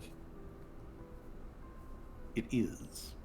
So, Callie wants to ask stuff at the Avalon Mining Company. The other half of the party is near the Avalon Company and wants to tag up with the other half of the party to talk about the shit that they found out at the Avalon Company, which again means that the party basically just runs into itself in the middle of town. Right next to the weird shit. You know, yeah, just a little ways down from the weird shit. As a matter of fact, in this area, so because I'm going to make the assumption that everyone attempts to avoid said weird shit. Yeah, just kind of Absolutely. the little courtyard. Jay, are you with us? What is the dog doing? Yes, I'm with y'all. Okay. Okay. Oh god, he's not, Okay. actually not sleeping this time. All right. Good. I wanted to check because we're actually about to change map, Jay, and I want Jamal to be there. Oh, We're So- oh no. So Jamal, No, continue. So we'll just say that Jamal spent time at the at the drinkery up in the he's been getting a little wine tipsy as he's been processing stuff. Now just so that you're aware, Jamal, the place up in the Grapeyard, it's fancy. It's very nice, and it's one of those places where they have like they've got a couple of like live musicians there playing like nice, relaxing, music music, and you can like just sit and absorb the like lovely countryside and sort of stuff while you're like putting away some really actually damn good wine. So you know what? Therapy achieved. Hell yeah. But after a little bit, you get your walks to go, and you start making your way through town to be like, rest these assholes. And again, the party just manages to magically come together in the same space as we wheedle into a different all right, so let me move us Into a different map. to a different map. A different map. By God. What the This guy looks familiar. I Yeah. know these motherfuckers. So that you're aware, obviously these guys are guards. But like the other people on this map, they are just people who live here in Lariel. They are here to represent like commoners and shit. With the exception, obviously, of this guy right here. He is clearly not a commoner. I'll go ahead and let you know that. Anywho, the party taking these little side like alleys and whatnot is going to be entering onto the map. So let me move characters on here. So let's see here. We've got June. Whoa, and small. We got June. We got Torque. And then we got Tim, who are traveling together, who are entering over here on It's so damn cold in this room. What the we've fuck? got I cannot click on the token. I will make sure that everybody's token is set up after we've got everybody on the map. And then over here we've got Swag and Laria and Callie and Mr. Servos. Big Beepin' robot. and boopin'. Okay, so let's see here. Let me make sure that everybody actually tied to their correct.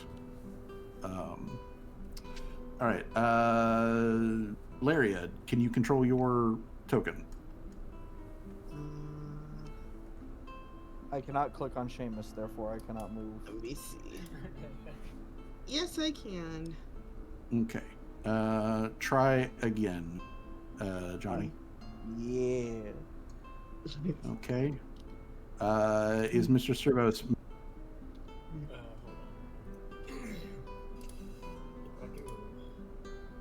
I can't move Callie Okay, and Callie is set up. Okay, try again. Okay.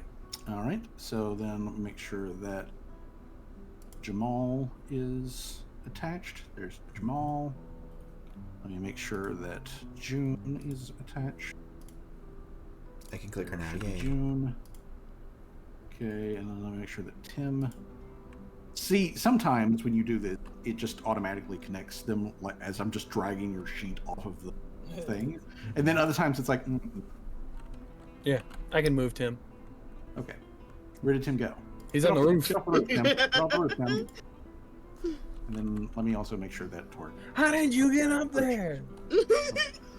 Okay. Fuck you. Gregory, how did you get up there? Alrighty.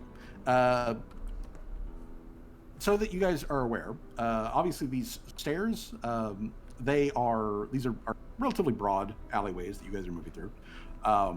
The stairs, the difference in height between the top and the bottom is only actually a difference of about like 10 feet. And then this walkway over here, it is 15 feet up above the like alleyways. So this is just like a raised bridge that goes between these two buildings. So yeah, currently the just regular hustle and bustle of like the city is going on in this area as the party all enters the map together. So, everyone is moving on their own into the map. I'm Mortar shell. gonna put Jamal over here. There. Okay. All right. So let me put Torque back here, and I should get a standing desk. good. Okay. They're good for your health. That's what I've heard. Okay. So now, since we're all on the map and there are NPCs, I don't think I need to tell you guys what's probably going to happen here. We can be jumped. And battle. Yes, that's right. Yeah, either or, maybe both. But as the party is approaching, everyone can hear this. There's no checks or anything involved. But only Jamal wouldn't be able to see, and June may not be able to see. Let's see here. I'm gonna draw a line. No, June can see. But everybody can hear this one guy who is standing in like this area where they've got like a fountain at, and he is just sort of like proselytizing to like the crowd, and you guys are all just basically entering where you hear him call out that it is time to put down the false prophets. It is time to put away the fake teachings and harmful rhetoric of the prismatic way, and to a more open and accepting form of compassion, love, and of course greater expression artistically and personally. And there's a couple of people around him, like this guy here and like this guy over here, who are, like looking at him and are just kind of like, sort of like vaguely nodding along, not exactly like, going along with it, sort of like vaguely like, okay, maybe you've got a point, kind of like thing. But yeah, this is obviously very, very fucking similar to the stuff that you guys heard when the weird shit happened. Jamal, you can't see it, but you can hear it coming from the other side of the building, so you know it's over there.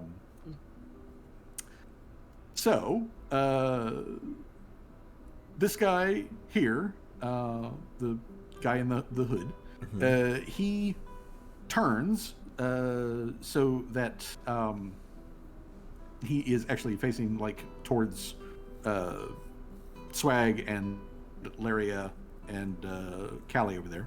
And you guys can see that under the hood, he does appear to be human, but he is very heavily tattooed, and you see similar patterns to the tattoos you saw on the guys back at the weird shit. And he, like puts his hands up, the whole like supplicant to the gods kind of like thing, and he's going. He's talking about it. But at the moment, we're not rolling initiative yet, and people can move their tokens as they choose to until I tell you to otherwise.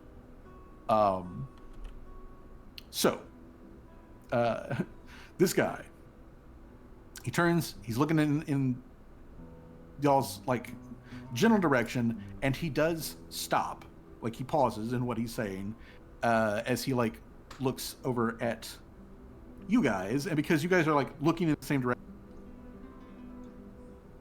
Your mic you cut guys out, can what? see, because you are looking directly at him and he is looking directly at you. You guys can see under the hood his eyes glow for a moment, like there's a flash like in his eyes, and like his expression changes from the like, hey everybody listen up, I've got a point to make, sort of like look on his face, to a let's call it devious. Devious is the emotion I'm going to go with. Sort of look on his face, specifically as he is looking at you guys. Right. And he's looking at us dead in the face, though, right? Yeah, he is currently like dead in the face, looking at you three.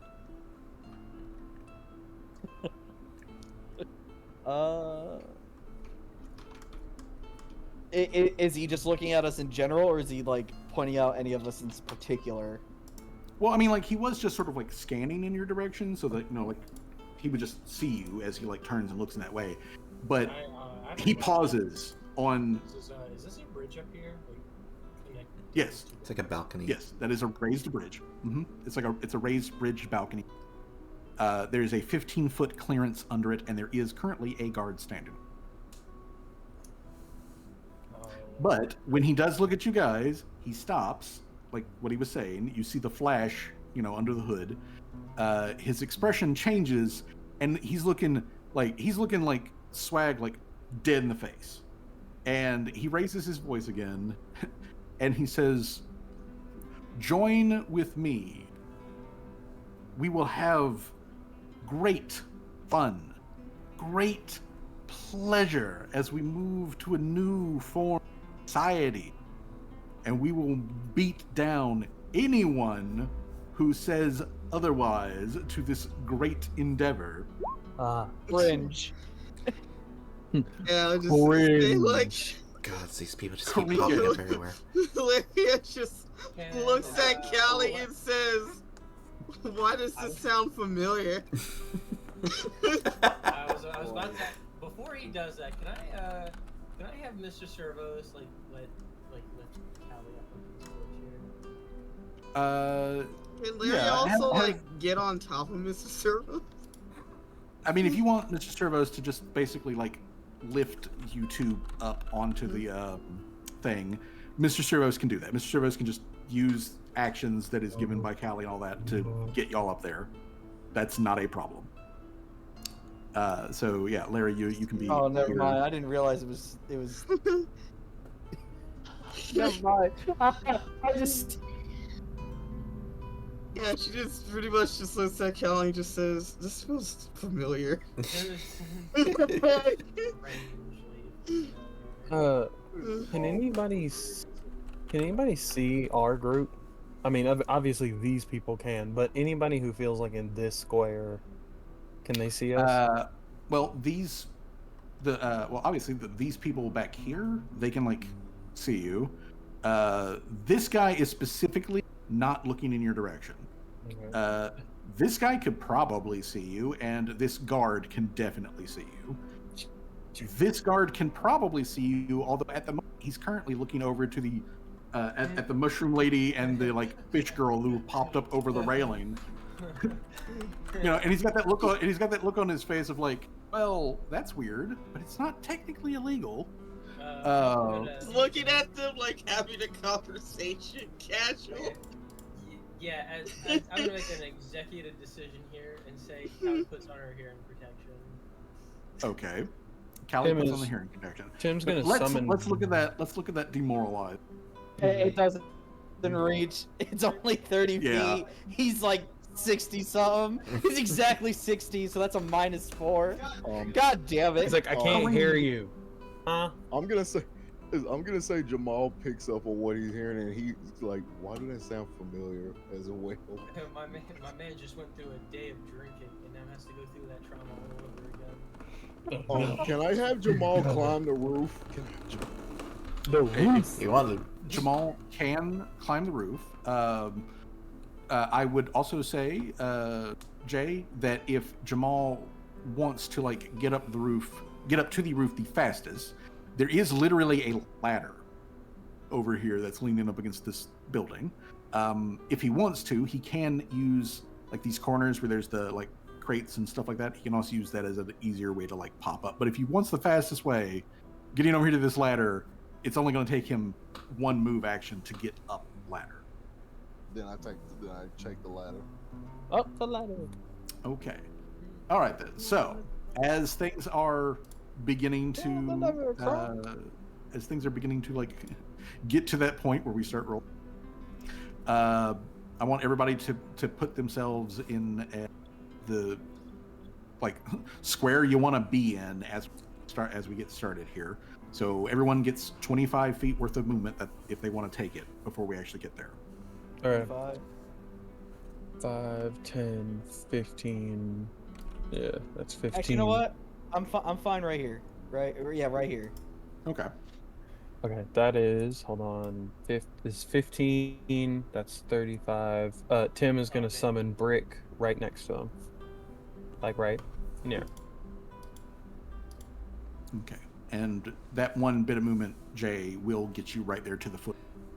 I was gonna be saying, like, he technically hasn't done anything yet. He's just been like. No, but saying he bunch is of currently crap. looking at the other half of the with malice Party like and that. menace. Fuck some Yeah. shit up. That's why I'm standing like duel at high noon with him, because if I need to, I'm blasting this dude's face off. Yeah, understandable. Are you preparing while he's distracted? Alright, Guns are not allowed, but I the would rules probably don't say- apply. I would probably say Jamal just like just having a million where it's coming from. He can hear it but can't see it. So I guess he used the ladder to try to get a better.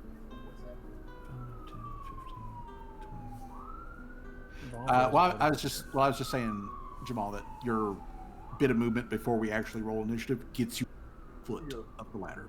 Get ready. It's like- Okay.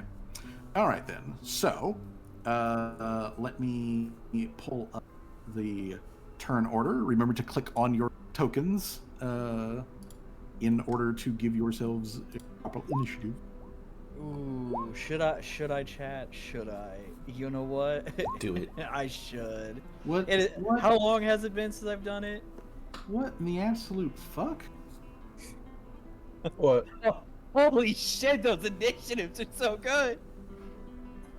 Alright, I gotta roll a Okay. d20.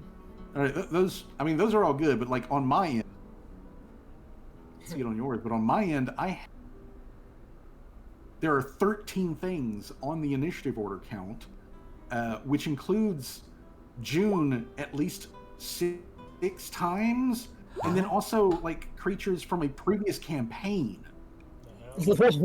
From a previous campaign. Demoni comes in from the sky. Where did you? You don't even exist in this universe. Where did you come from? Like, for fucking real, like what? Okay, okay, give me a moment. I gotta nuke this. Like, it was clear you guys rolled initiative populated with a bunch of shit that don't make no damn sense. I did my Chrono Scammer dedication to do it. I got a 12 and I beat the DC 11. So Okay. 29, baby. All right, so let me just add you guys back to the turn I was order about here. to say, Okay, I so don't think I'm gonna roll higher than Swags, a 20. That's some bullshit. Swag's got a 29. Callie had a 20. Okay, so let's add Callie. Add turn. Callie's got a 20. I don't roll for Brick. Brick goes on the same initiative as I do, right? That is correct. Yeah. Brick, Okay, cool. Brick goes on the same initiative. Brick uses all of the same actions that are you and Brick share your 3 actions. We are the same. Yeah, you are the same. Okay, so you- then we've got Meanwhile, and then we've got Laria. Let's see here. Laria also.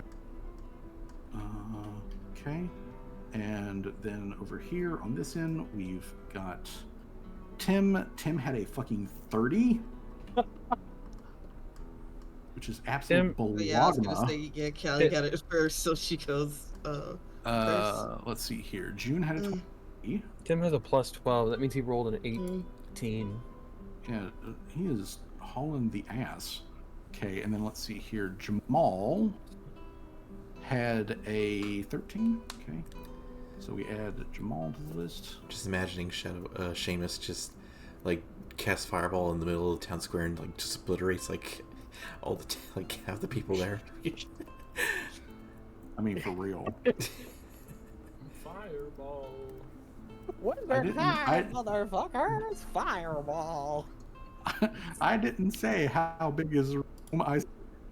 I cast Fireball. Yeah. Okay. Well, you know, legitimately, I was playing last session for D&D, and there was a big room that we came up to, and I was looking into it, and I was like, hey, DM, how many fireballs by volume can I fit into this room? And the DM was just like, enough? And I was like, good, that's all I need to know. Enough? That's good enough. Just good. Okay, so then now I have to reopen Torque's sheet. Mirror Torque, and roll initiative for the Bard. Okay, Ooh. there we go. I get. Ooh. God damn! God damn! Okay. All right, so there's the Bard. Now the actual bad guy. Damn God. it. Okay, so now The let bad me. guys have initiative. How dare they? Why aren't they just sandbags? Okay. I mean, he could be. He could be a sandbag. He's about to be. I'm gonna put so many holes in this motherfucker. Hey, Okay. hey, Tim, Alright. you put the holes in. I'll just seal them back up with some laser. Hell yeah! All right, hold on. Let me do a. We're talking all this smack, public and then roll this for dude's just gonna drop like time stop on us. We're just gonna. Alright, so Think fashion. all right, I so cast here's disintegrate. public roll for his initiative. Ew. Okay. Oh no. Oh, that's too good. Stop. That's Oh, that- illegal. That's illegal. Still, I though, say, he's not faster than Tim and I. I mean, he's not. Okay. Hold on. Actually, I have an ability that I get to say one time. I have the ability. Nuh-uh. No. I took this feat actually in real life where I just go nuh-uh. My power is I get to have all the What the powers. fuck you mean, no? Like a kid making up rules in their fantasy game. It's like, well, actually, I have an ability called no. I have a magical force field that can't be penetrated. Yeah, but I have a gun that uh, gets through Damn. your force field. Somebody Okay, won Day 2 Strive with a Sonic Adventure arcade stick, and it looks clean as fuck. Okay, so this guy has that, and this guy has that. Okay. All right. That's everybody. We can now actually arrange this into a proper order. So, Timothy, you are at the top of the initiative with a 30. You beat the guy who can fight. So, this guy, the guy talking, he is not looking at you. He is currently facing directly the other direction. You can see the rest of the party over there. He is definitely looking right the fuck at them. And that, gunslinger danger sense is going off, in your head of like, shit is like centimeters from the fan. So what do you want to do here in this briefest moment? Tim is gonna do. Well, Brick's gonna do one thing. Tim's gonna do two things. I'm gonna have Brick cast Glass Shield on Tim. One moment. Let me materialize Brick. Okay. What the hell does it have an damage roll? So if they break the shield, it'll scatter off into glass shards and do damage to them. Oh, so that's the amount of damage it will do if they break it? Yeah, but for right now, it's just like a +1 circumstance AC bonus. All right. Can you confirm that you can move? That I can move Brick. I can move Brick. Oh Okay. wait, actually, hold on. Yeah, I can move Brick. Okay. Cool. I just want to make sure. All right. Okay. So Brick is going to use 2 actions for Glass Shield. Wait, is it 2 actions or 1 action? It's a cantrip. That's 9 times out of 10. That's a 2-action thing. But it says 1 action here. Confirm. Yeah. Let's confirm. I We was want gonna say, let me double Glass check. Shield. If it's 2 actions, then I don't want to do it. But I'm pretty sure it's 1 action. Let's see here. Glass Shield. Nope, it is a single action. Yes. Okay, cool. Okay, Brick's gonna cast Glass Shield on Tim. Now you said it's not illegal to have firearms, but it's illegal once you fire them, right? That is correct. Yes. Tim is going to pop his revolver for like one more action, like pop his revolver out into his hand and point it at the guy, and then he's going to use an intimidation roll to go, if you do anything to my friends, I'll put so many holes in your dumb ass, they're going to not be able to fill them. And then just Okay. roll an intimidation check. All right. Roll your intimidation check against this guy's will DC. How many? It's Yeah. high. It's high. Let me tell you. Hey, that guy looks like he's got high. It's higher than that. But you do gain his attention. Good. You do gain his attention. I'm going to say that he pauses, because he's got like his hands raised, like not in a like I give up or surrender or anything, but in a like raised up thing, and he just looks over his shoulder and turns Tim's direction. Tim, you can see under the hood the guy does appear to be human. He is heavily tattooed. Since you haven't seen what the other guys look like, you don't know that it matches, that description, but the other characters did tell you that they had tattoos. But you see him turn and look your way, and you see his eyes flash with an internal light, the way that human eyes don't normally do. Let's see here.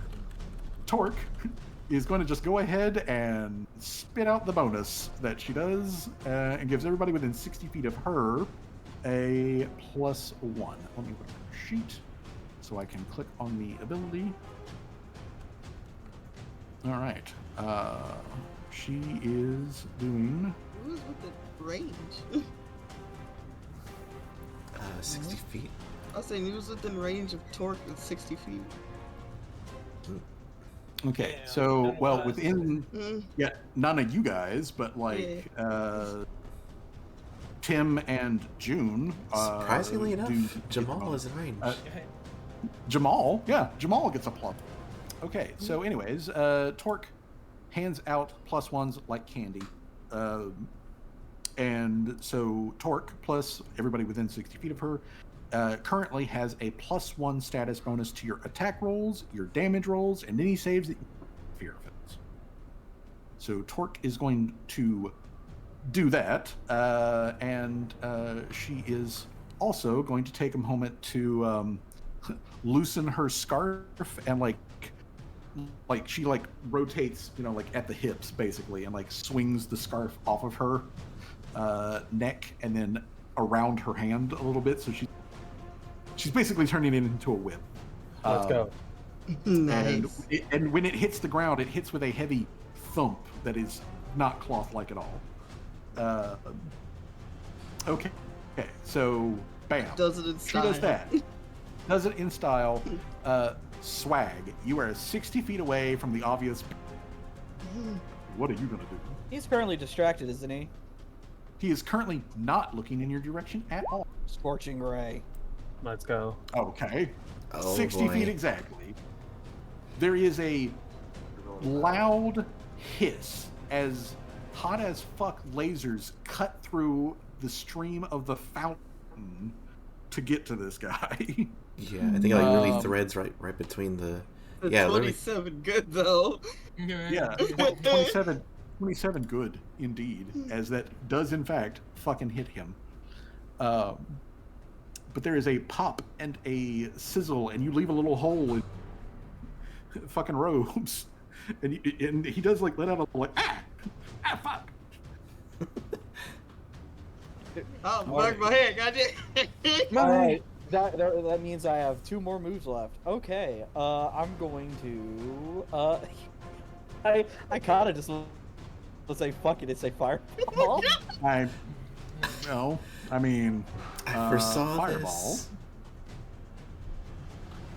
Just so that you know, with- Yeah, if you point blank it hits everybody within 20 feet, Yeah, I know those guys. Those guys are. which does include June. Yeah, he don't hit With you. June? Oh, June's in 20 feet. Yeah. Yep. Nah, you know That's- what? I'll just do another scorching ray. That's So I'll okay. hit it's the a number square 2. or a circle. Yep. It's a circle, but still, June is in that 20-foot radius. Okay, so hit me a second number 2. Yeah, that misses. That will miss. So that's And 2 then- actions. And then for my final action, I am going to hide right around this corner. Okay. All right. So you fire off lasers and then dodge in cover. Okay. The firing off of lasers causes the crowd to suddenly like, oh shit. But as everyone is just startling from all of this, June. God damn it! Why does every time we go for a walk, things turn to a fucking brawl? Just like We can't walk anywhere. We get jumped. Colts hate us, apparently. June is like going to like subtly try to get her You dagger. can't have shit, Maisie. She's going to like ready her dagger, but she's going to try and make it like subtle and like where the guard just don't see her like pull out a weapon. All right. Well then, Would that be deception or stealth? That would be a deception. All right.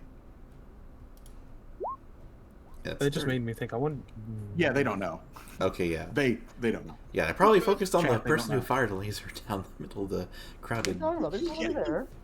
Yeah, like this guard, This like the guard that is like next to Callie and Laria, who was like in the process of like being like, "What are you guys doing up here?" Like the laser show fucking fires off, and he immediately yanks to look back over in that direction. He's like, "What the fuck?" Gotcha, bitch. Gotcha, bitch. All right, so either way though, June subtly readies dagger. Mm-hmm. Anything else? She is going to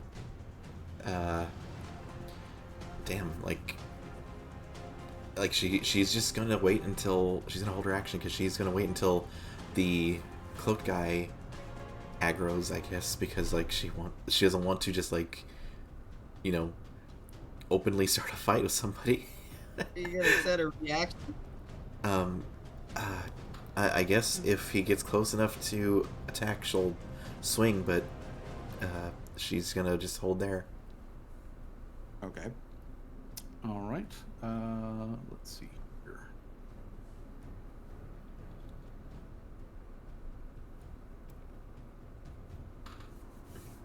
It's mortar time. Yeah, I don't even know if this one recognized if they were in the building and recognize us or, But yeah, like she's just gonna, kind of lay close against the wall of the building there and like, have like a dagger ready to shank somebody if they come up to her. I mean, yeah. Let's see here. I hold on. I've got this on here somewhere. I know I've got this on here.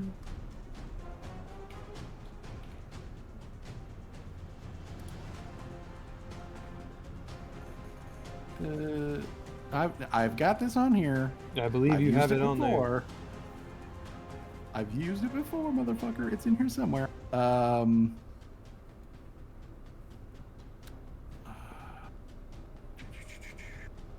Is it in the map tokens?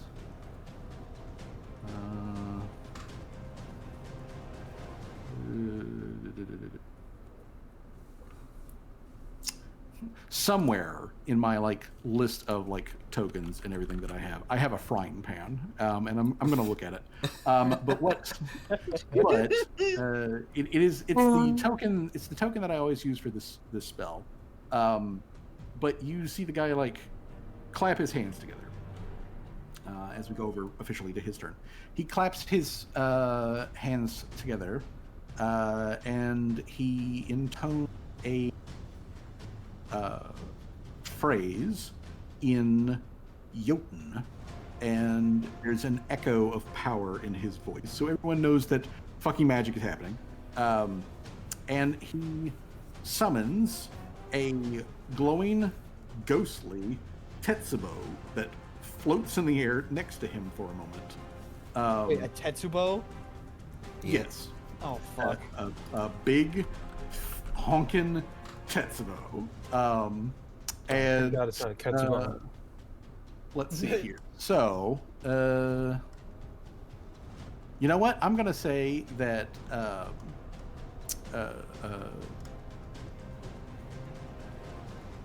Wait, like I'm the big actually, you know Oni what? stick? You know what? Oh shit! Yeah, Exactly. the big Oni stick. Yeah, the big Oni stick. He summons a ghostly version of it.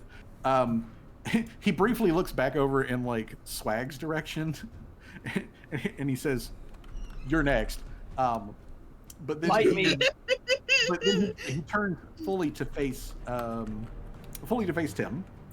Come on, big and fella. and he says, "You're not going to fill me with holes when I crush you like a can." And then the Tetsubo like rockets away from him and towards you. And I cannot find the fucking frying pan. It makes me sad. It's in here somewhere. It's in here somewhere, but for some strange reason, it's not actually labeled frying pan, and therefore I can't like search it up, and I'm not sure which campaign folder it's in. Tragic. Very tragic. Very tragic. So you know what? I'll for shits and giggles, I'll just use this one. No, a bear. No. This Tetsubo looks like a bear, and now I am getting mauled. I Yeah, chose you are- wrong. You are getting mauled. I should have gone with the man in the woods.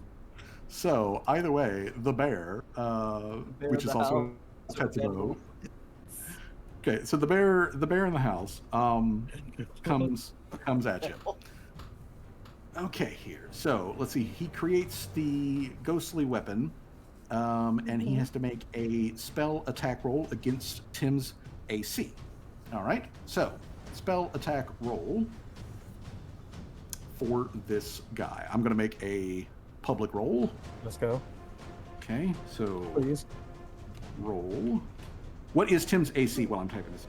With the glass shield, it is 26. Okay.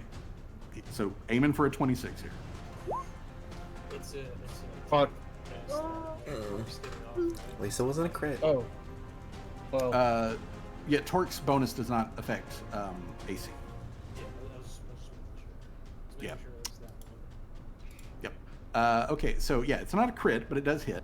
And when you get hit with a spiritual weapon, you take 2d8 points of damage. So he hits you for 2d8. could use that bludgeoning damage potion. All right, so 2d8 bludgeoning damage is you. 2 ones, So, please. Let's roll these dice here. Roll these bones. All right, that's going to be straight up 10 damage.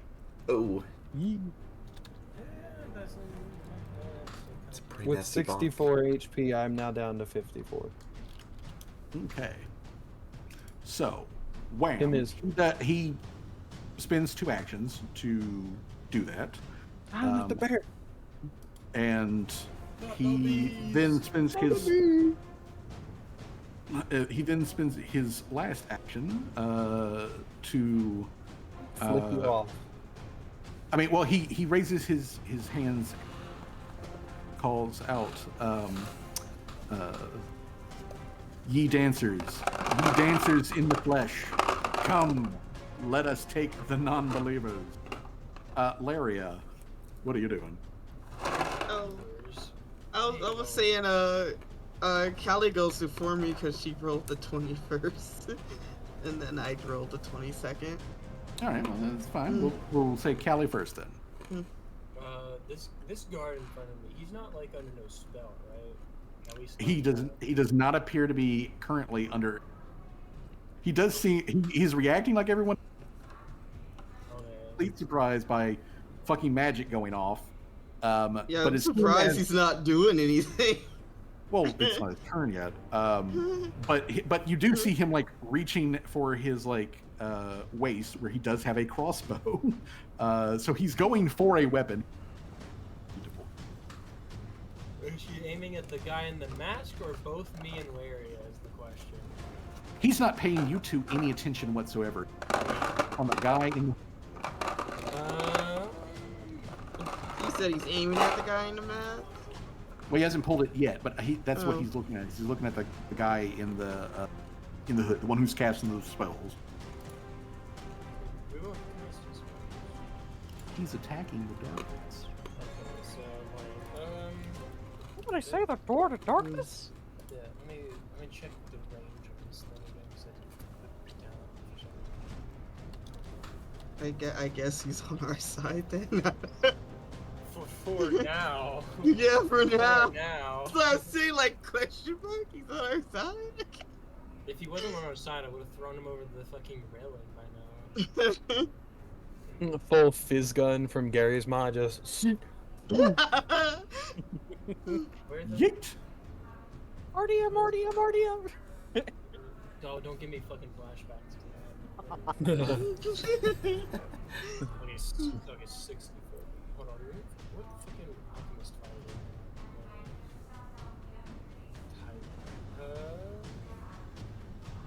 God, I didn't label any of this shit properly, man. It's just in my inventory.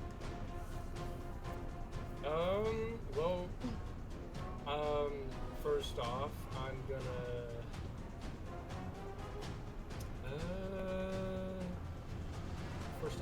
get the look here. Okay. Probably like look over and be like, alright, should we be dealing with that right now? Well, he's working on it, waiting on his turn. Working on it. And then where?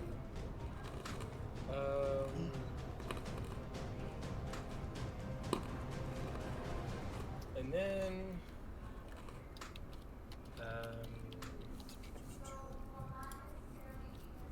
four bottles of alchemist spell. I'm gonna have Mr. Cerberus.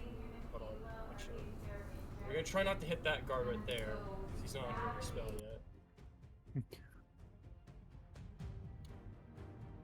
all good. So if Mr. Cerberus were to move there, he would miss the guard, right?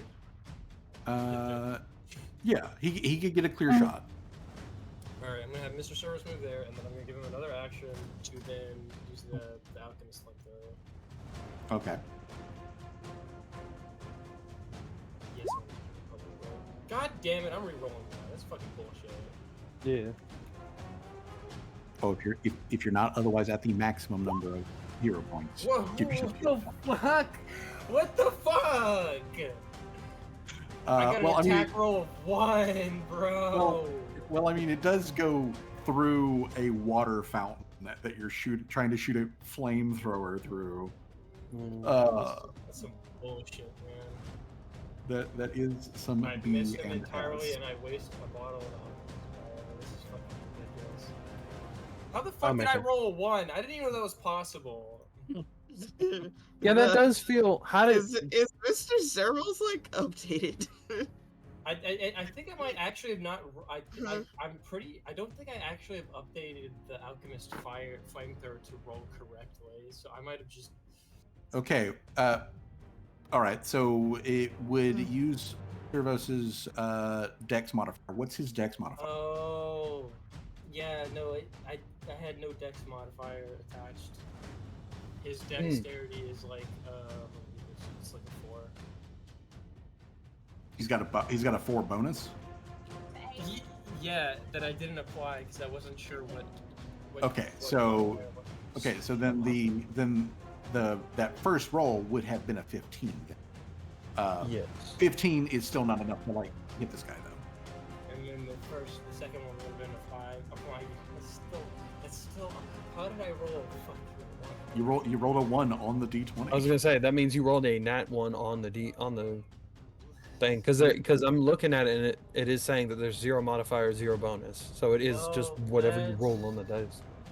Well, that's some bullshit. Anyway, That's It's literally just a flat roll. There's no other modifiers, no other nothing. Are you sure? Yeah, I No, don't think it's it should be, but it hasn't apparently been updated. I'll make sure that that does get done though. well, Just good. remember whatever the number rolls plus 4. Well, we're off to a great start anyway. What the heck do I want to do now?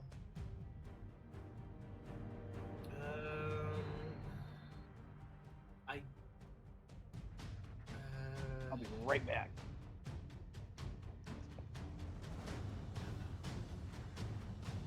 I'm not gonna shoot gun, but I guess I'll use the. How far away is this guy? It's not. Is that with me throwing like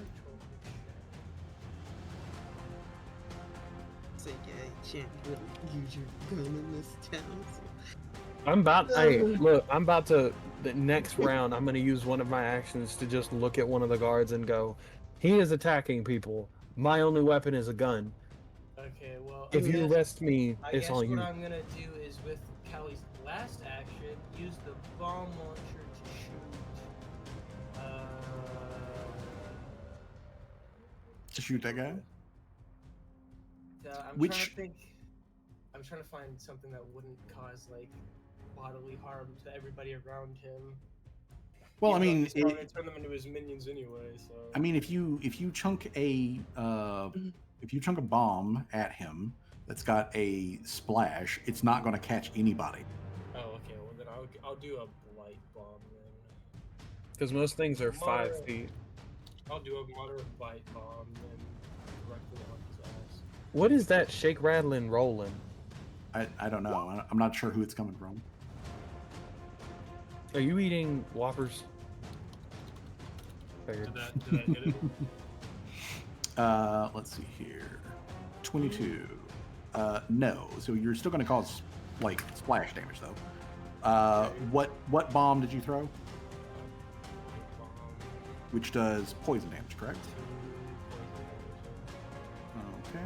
This guy has And then with, nothing against poison. I guess with my final fucking action, then I guess I'll have Dr. Tremors, because he has the independent roll now, so he has like automatically at the end of every round he has one action. He's gonna Callie's gonna be like, well, we fucked up, and then he's Dr. Tremors, do the thing, and then he's gonna throw a smoke bomb at her feet. Okay. This Fuck. Fuck.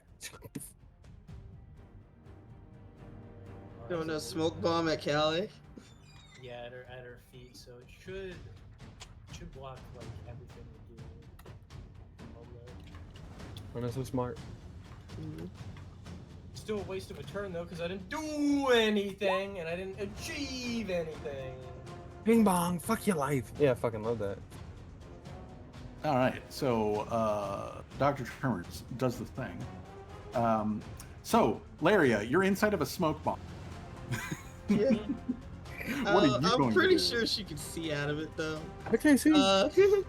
Well, the smoke bomb does specifically vision, and if Dr. Tremors just dropped that like literally at Callie's feet, Callie and the smoke bomb are in between you and all of the. So you would have to move at least 10 feet in order to like have a clear view. Just like, wait, right here where Mr. Trivers is, Dr. Trivers? Yeah, you can just move into that same square. Alright, I'll well, move- yeah, I'll move- Larry's I'll gonna move Dr. move over Trivers. there, Okay. and she's going to take out, use another action to take out her sling, Okay. Slam. and like just shoot that guy. All right. Shoot that mother. Give him the slim. Damn! We're doing bad rolls. Hot. Callie and I. Mm. Hot salad. This bridge is cursed. It's the bridge. Y'all gotta get it off the bridge. It's cursed. Like hot salad. Okay. All right. So action to move. Action gonna- to draw. Action to draw sling. Action to fire off sling. I So am that's going three to. actions. I'm gonna save my hero point. I'm not gonna Sure. reuse it. Okay, okay. How many actions do I have left, or is that all of them? That's all of them. Okay. Yeah, I'm Alright. not gonna reuse it. All right. Jamal. It makes sense that Jamal is at the bottom because he's way over there. All right. So Yeah. Jay, are you with us? Yeah, but not for long. Okay. It's going to take one action for you to get to the roof. And then from there, if we measure it out, Jamal would need to.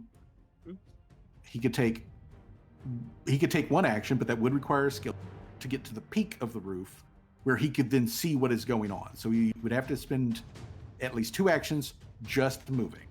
And to get up to the peak of this roof, he is going to need to make an acrobatics check, or excuse me, an athletics check. You going style on him with the acrobatics? The useless backflip.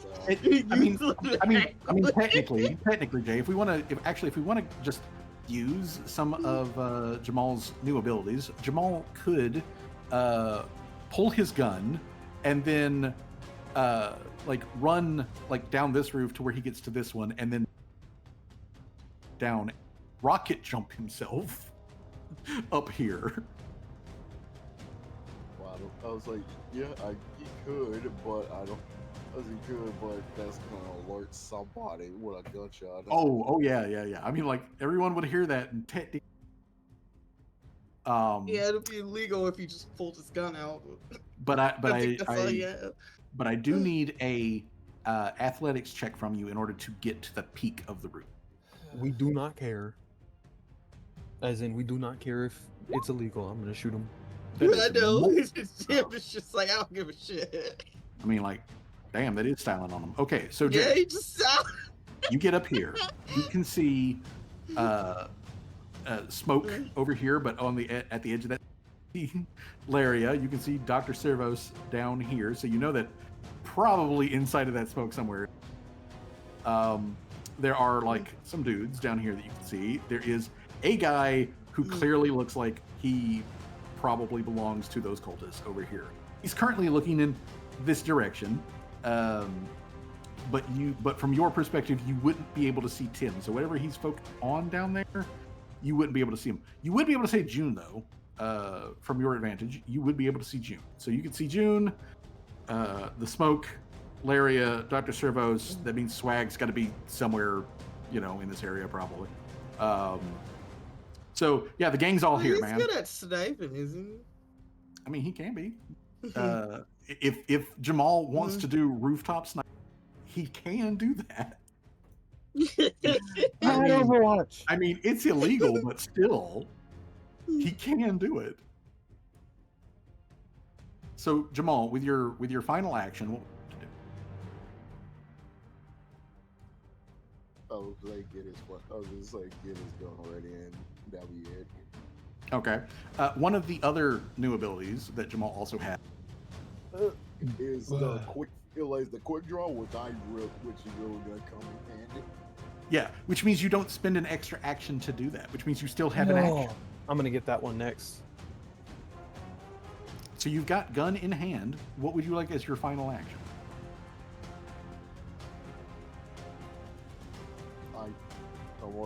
He's seeing everything, but I say he just haul off. All right. So Send a wait reaction? and see how it plans out. Yeah, Okay. he do see the commotion. He just As we come to the end of the first round, the guard, coughing in the smoke, takes a 5-foot step away from the fish girl that's hurling bombs, and pulls his own crossbow, points it at the hooded figure, and you hear everybody yell out, "Cease spellcasting now! This is a command!" And there's loud as he ratchets the fucking crossbow with the arrow in there. I mean, you know what? He's gonna make a chat. Seamus under his breath as he says, "See spell casting. See spell casting on these nuts." Okay, so nut. Cast on these nuts. Okay. You know what? I'm gonna have the guard make this guy's will DC. There's no fucking way he's gonna do this, but Beats it for some reason. Let's do a public roll. All right, here's the intimidation. Come on. No. No. That's 10 less than the one that failed last time. I was Okay. gonna say. So Bro just movements. completely ignores it. So The- movement, What was that item noise? movement, item interaction. Okay. So back at the top of the turn, Tim, you just got walloped by a ghostly, studded club that is generally favored by the troll. And it hort. So what you gonna do? Okay. This may be wild, but there is let me check. I have a skill called cover fire. Mm-hmm. So if you fire the target side before you roll your attack, whether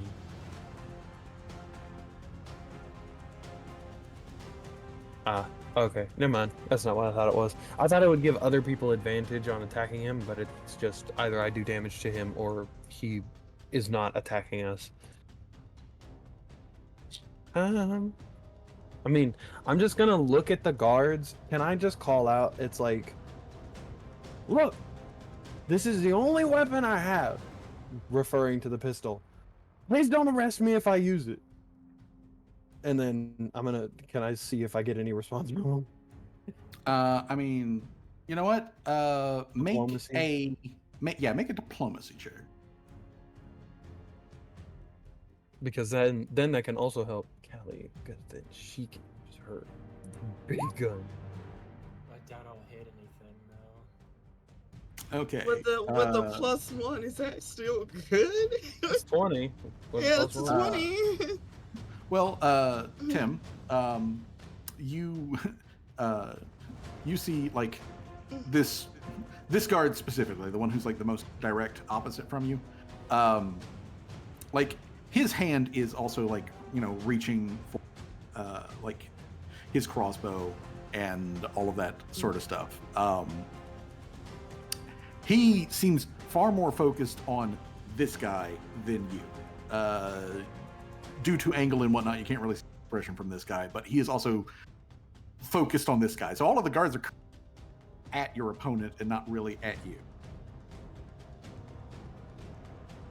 All right, I got 3 actions, right?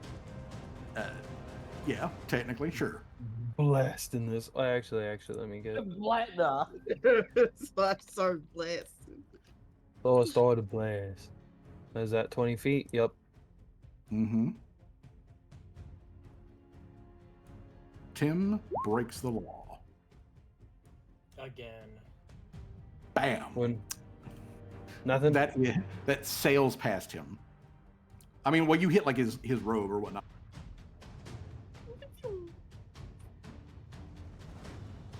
Doesn't Go hit again. anything vital. All right. That hits though. The crit. No, it does not. But it does hit. If It only. does hit. It's 2 damage. So that's with your. The GM gives the GM. Is that it? Wait a minute. No, that's not with you. That's not your second attack. That's your first attack modifier. Oh shoot! Yeah, let me. Oh yeah, there's a 2 button next to it. My bad. Yeah. Roll it. Roll the 2. Let's take that one. Okay. Pew. Goes through the robe.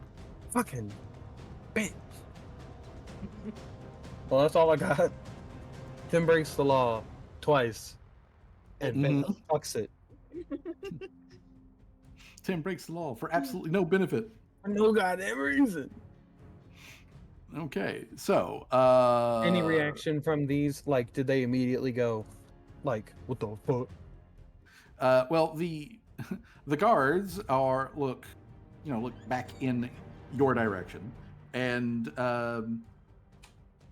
this one over here, Tim, when he looks in your direction, you see his eyes flash with internal light. Oh no. God, I'm gonna have to shoot a guard with a gun. This is not gonna look good. All right, let's see here. Is going to action sustain her bonus. She can't see that, so she is going to go 5, 10, 15, 20, up to there, which I don't think yet brings her quite in range. Oh, nope. You guys would now be feeling the burn of like. Let's go. Wouldn't have helped last turn at all, bro. All right, so she moves forward. She uses an action to sustain spell, and I'm going to take cover. That's +1 to everything, right? It's a +1 to attack and damage specifically, and then also a +1 fear effects. Oh, so a 22 doesn't hit, I'm assuming? Well, No, bad a I got rid of 22 all my- 22 does not hit. too bad I got rid of all my dread ampoules. Alrighty, so I would say would you say I'm taking cover under like right here or something? You effectively have cover from basically everybody. All right, I'm going to peek out, and I'm going to throw a slashing gust at him. Okay. Oh, Damn! I am re-rolling that. I am re-rolling that. happening we're right all now? rolling ass this Oh my game. There we God. go. But that still doesn't hit, does it? That was a hit. The No. 21 doesn't hit, no. 21 does not God, hit. man, what the fuck is Uh, happening, dude? This dude is We're all just missing. yeah. This guy okay. like lucked out somehow. He's praying to some god. He is sucking some god off. Whoever's God whoever God he's worshiping, I'm picking that one. I mean, he is actually quite literally sucking on. That's the problem. God damn it. So, yeah. Okay, so you use 2 of your actions. Throw Oh a no, gust. the slashing gust is considered 2 actions. Yeah. So you use 2 actions to throw out the gust. So what's for your third? Fuck. You know what? I'm probably gonna have a reaction, and I got. Let's see. What is the range of you? Oh, let's for my reaction, I'm gonna have lightning bolt. So if he starts, so I'm gonna like kind of like slightly peek out, and the moment he looks like he's doing like another like spell or something, I'm gonna fucking say unlimited power and lightning bolt his ass. Okie dokie. Unlimited power. All right. So, as you're like, okay, I'll just throw lightning, like that way at him. If he tries something fucky wucky, he does not immediately try something fucky wucky. Instead, this guard over here reaches around the corner and tries to like palm Torque right in the face. Oh, kill him. So he makes Bless he makes a free hand unarmed attack. Or specifically, he's making a athletics check versus her AC. All right, so athletics check. That's a 22. I'm pretty sure that. Let me make sure. All right. Okay. All right, Torque my dork. Your athletics, or excuse me, your AC is. Where's it on your sheet? 21, and he made a 22. Yeah, it's just not. Okay, so he grabs Torque. And Torque is effectively grabbed. So I'm going to put the net icon on her. And he then just hauls her the 5 feet to directly in front of him. So he's got like one hand like over her lower face and mouth, and with his other hand, you see him like he reaches up and like taps back his helmet, and as he does So like face just like drains color. The skin starts getting really like tight and stretched on his like skull as his eyes get like real wide and real bright look. And I will be changing his token. Oh no. But yeah, he does that. June, what are you doing as the...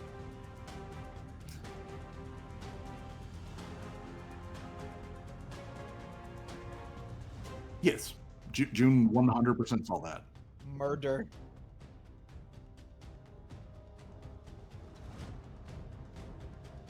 Yes, he is That's my wife. changing into that.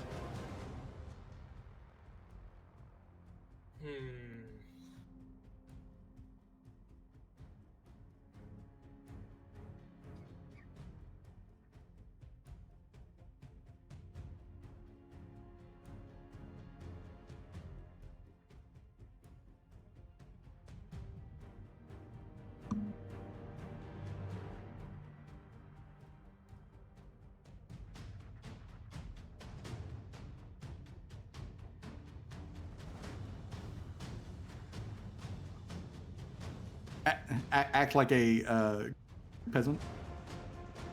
Okay, all right. Yes, that would be a deception. What is with our rolls today? You're just filling rolls today. What the Yes, hell? bro. We're all rolling blind. There we go. There Ah, we go. Man. It's a canon event. Whoa. Okay, all right. So She probably you has do, to Fuzzy? really get her acid out. June successfully, I'm a commoner. Runs over there. This guy is still maintaining his focus on the threat that is Tim. So he's not even bothering to like glance in June's direction as a unarmed regular human woman runs past him in concern.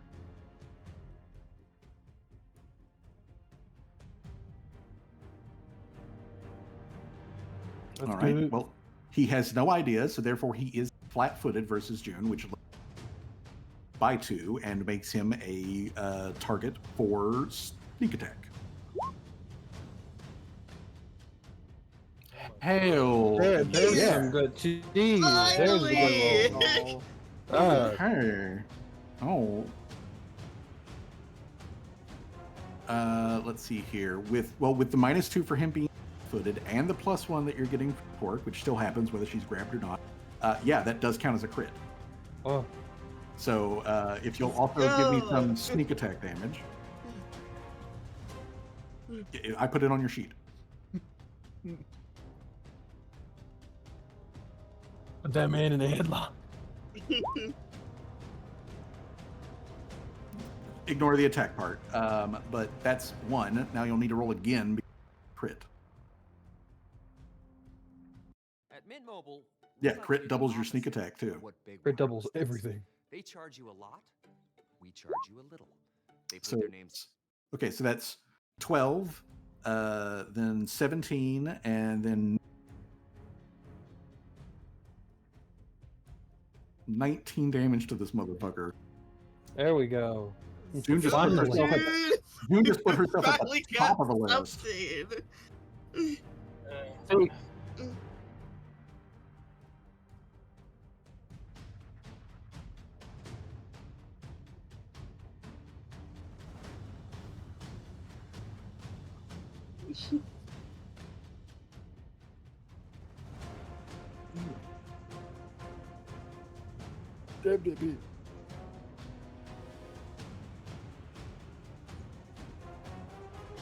You picked the wrong house.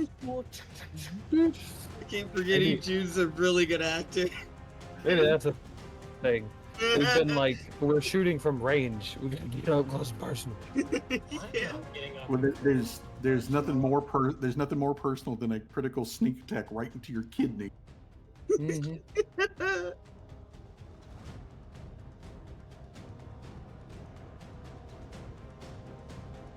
All right. Sock him. Oh.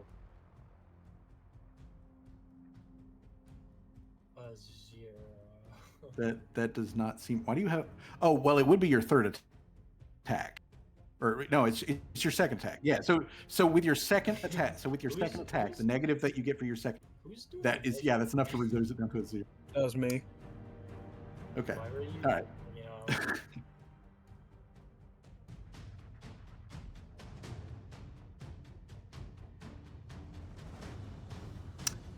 know, Now, what is surprising, however, June, is you like crunch this into him and then just like, try to donkey punch him in the back of the head.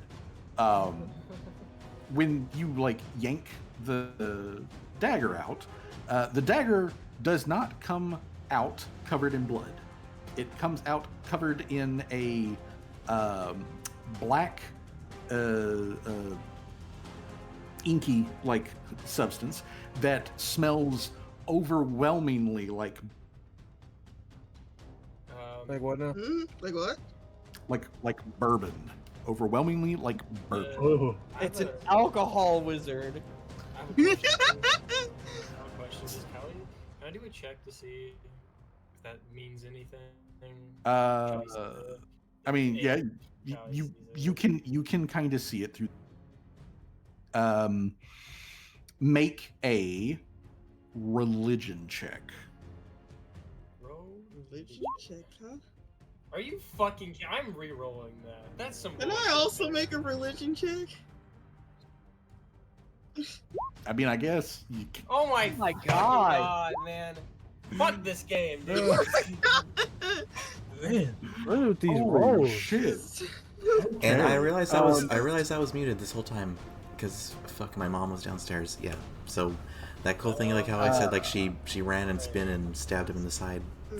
No one's gonna hear that on the VOD. I'm saying like in the VOD, but yeah. God, I can't wait to move out.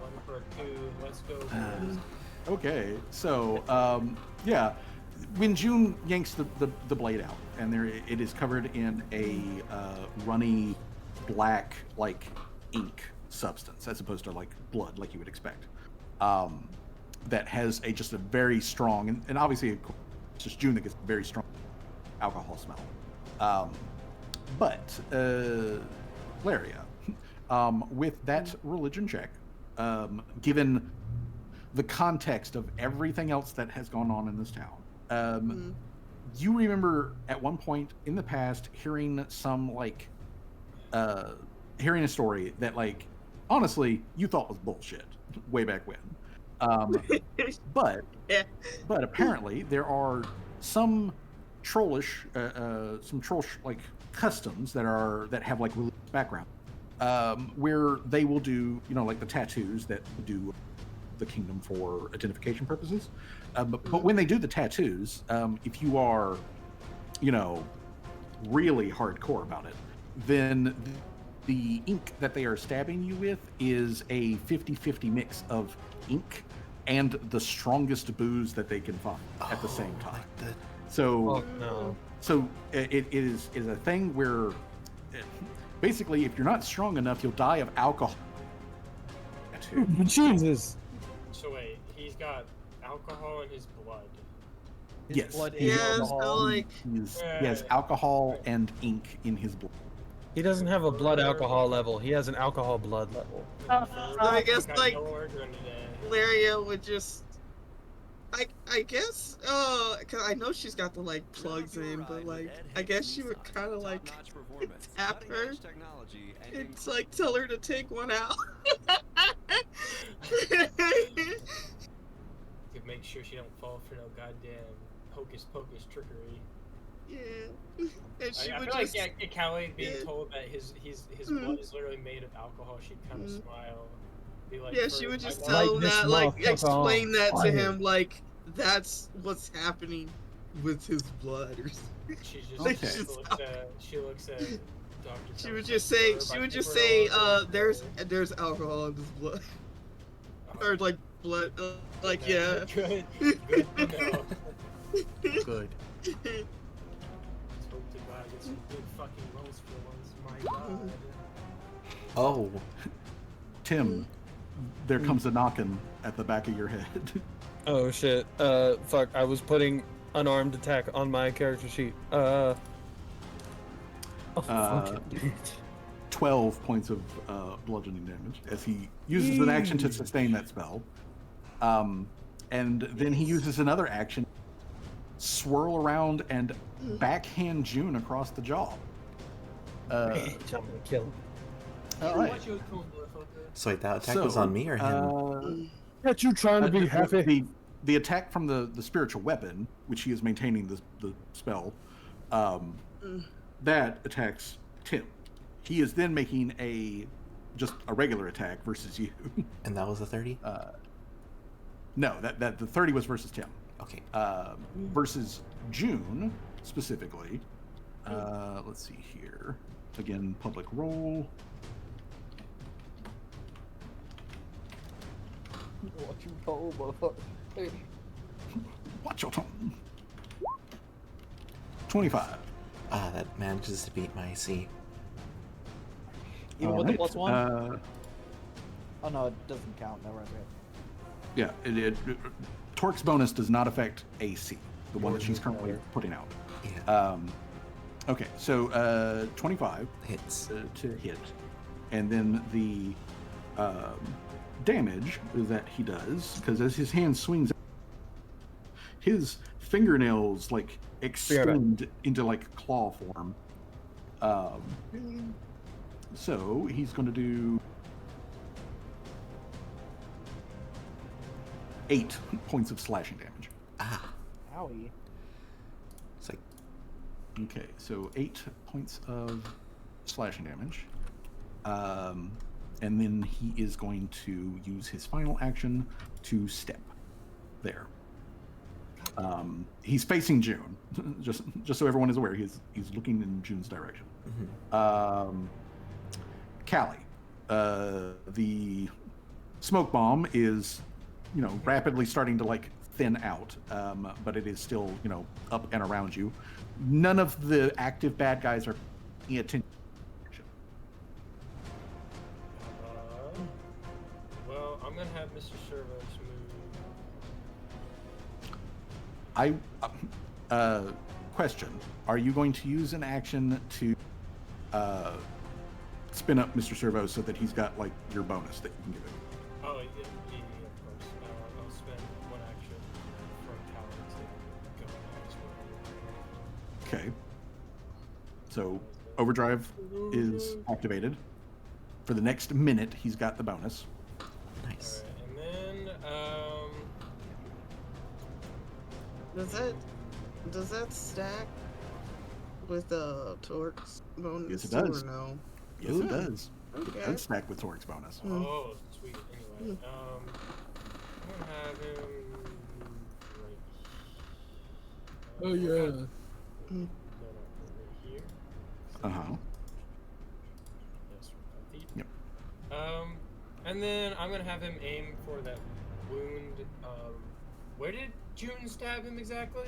Pretty much Like in the back kidney on this side, so like, the side pointed directly towards Mr. Servo. Oh, the side direct. Okay, great. We're gonna aim with the flamethrower at that wound specifically. Okay. With Now remember, the flamethrower, obviously. yeah, whatever you roll with the flamethrower is plus. I know. What's your Wait, is there any? Is it? Come on. Hey, let's go. Hey. Hell yes. Okay. That hits that mother. Right in the spot. Just fired right, directly to the spinal cord. like right in his brand new coochie. Okay. Open that bitch more. Get ready to get spread.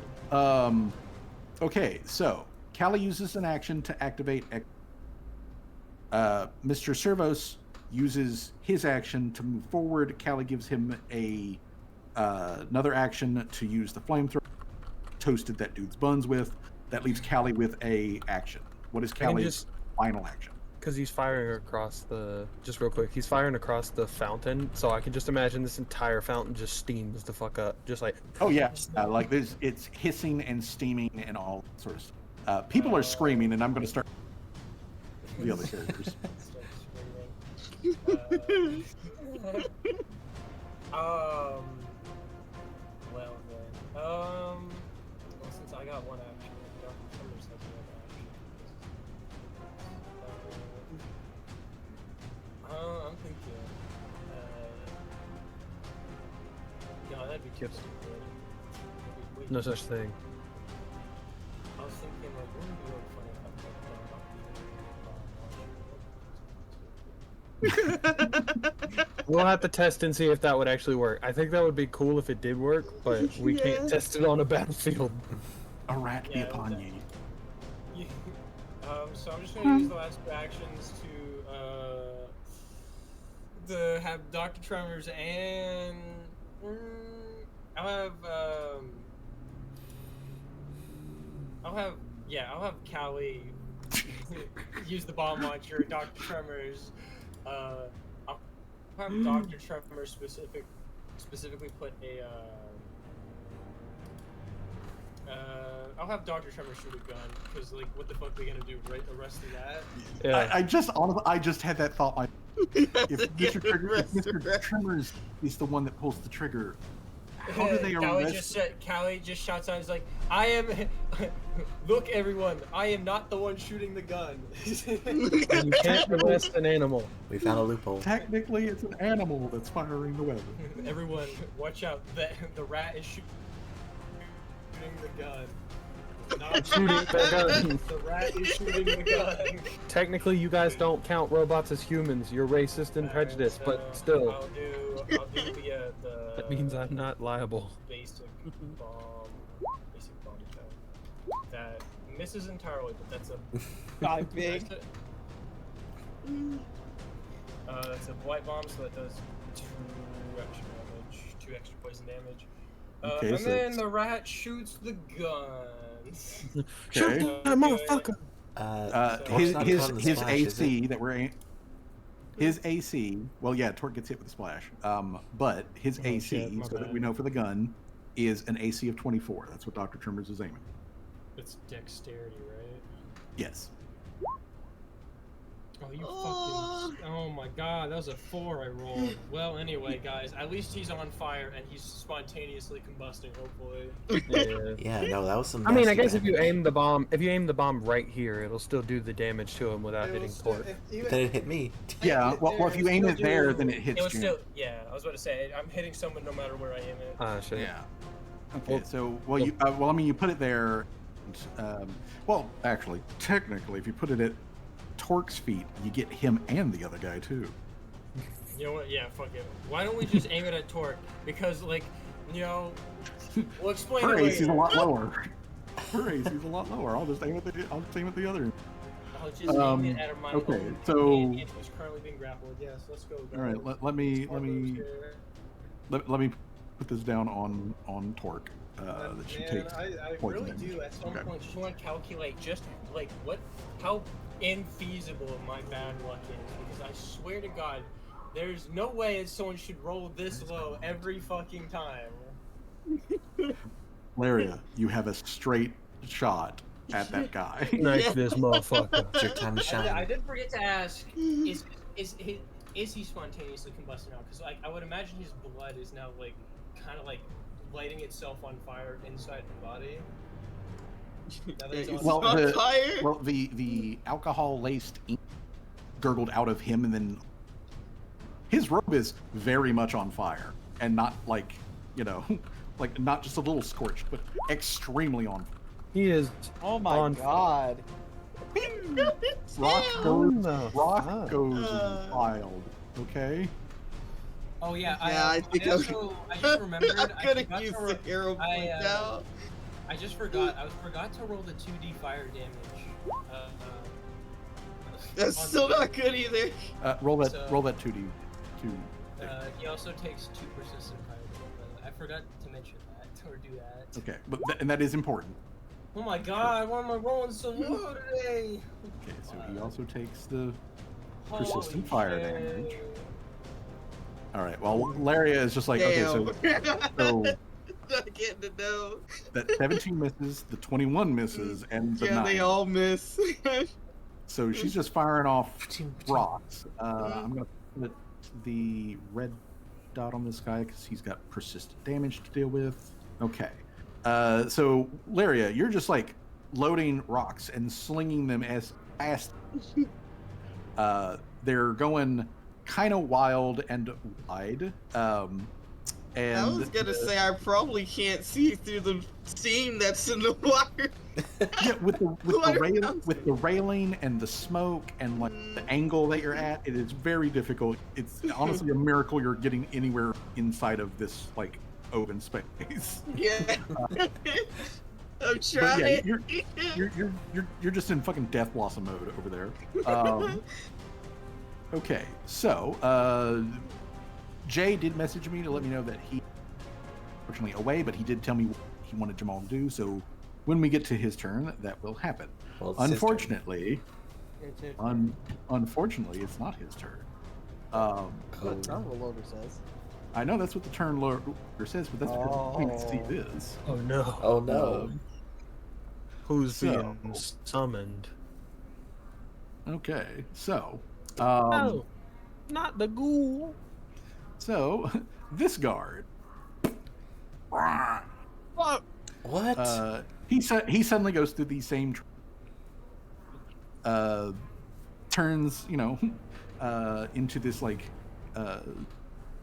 almost ghoulish looking parody of a human, and he like tips back his hat, turns around and looks up at the bridge where all this like shit be going on at, and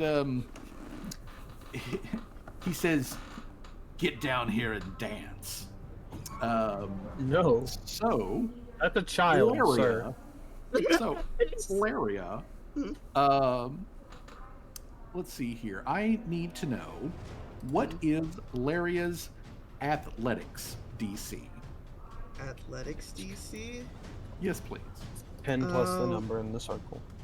Oh, it is what 20 then? I guess because it's a 10. Dang, Yeah, so 20. beefy mushroom. Okay, so again, we're going to do this with a public roll.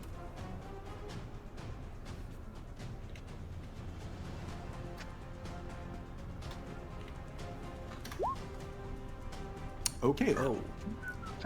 Laria, you get fucking yanked off of the bridge as you feel something which feels like bony hand grip you by the mushroom cap.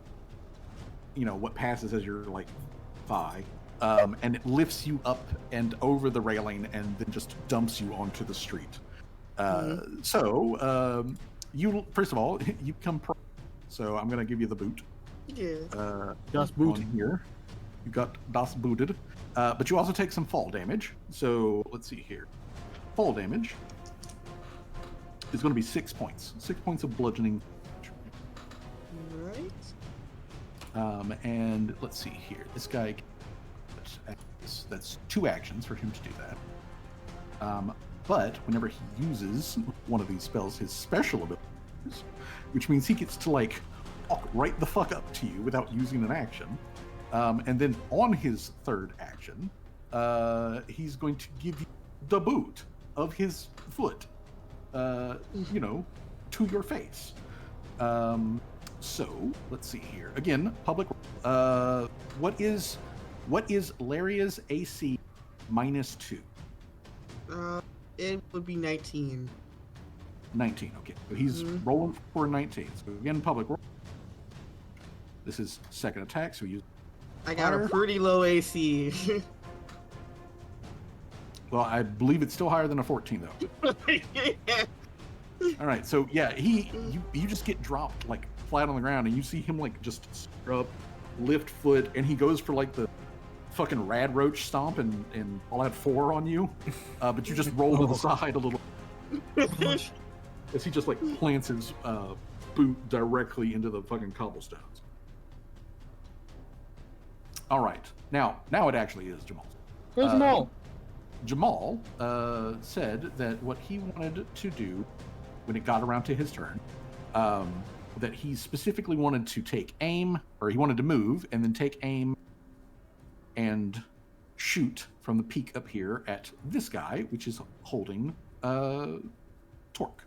So that is what he is going to do. So Jamal, let me open up his sheet real quick. Jamal is going to, with flintlock, shoot that guy. Let's see here. He is. That's his AC is not that bad. Okay, so then you know what? Let's do a second shot. Maybe Jamal should use your point. Okay, there we go. There we go. That's a little better. That does. Okay, so this guy takes Kapow, and he is going to let go of Torque. Oh, So I'm going to remove the net from Torque. She is no longer grappled. The guard on the bridge is just like, what in the blue fuck is going on? stay calm, officer. We have got this handled. You're the only normal guard there. Yeah, so you know what? He's just gonna pull the trigger. Shoot that motherfucker. So he is going to shoot the guy he was aiming at. The crazy dude in the hood. So let's see here. Got crossbow. Be the What's your hero. bonus, my dude? Be the hero. Show these. Oh well, he just rolled a natural. What the fuck? He just rolled a nat 20. Let's go. We need a hero. Yeah. He just rolled a nat 20, so that means that this guy takes a D8 worth of damage, which is three points of damage. So he actually hits that he was aiming. It's 3 damage. All of us have been missing like an entire round, and this motherfucker makes it over He then Goddamn. uses the rest of his actions to reload. He can't even reload that fast. God damn it. Yeah, because he's not a gunslinger like you are, Tennis. That's right. So Shoot? No, we've already discussed this. You? yeet. I'm going to attempt to use this and also, grapple him. This guy moves to hide over. This guy goes inside of the. Okay. Grippy. All right. You're using your grippy stick.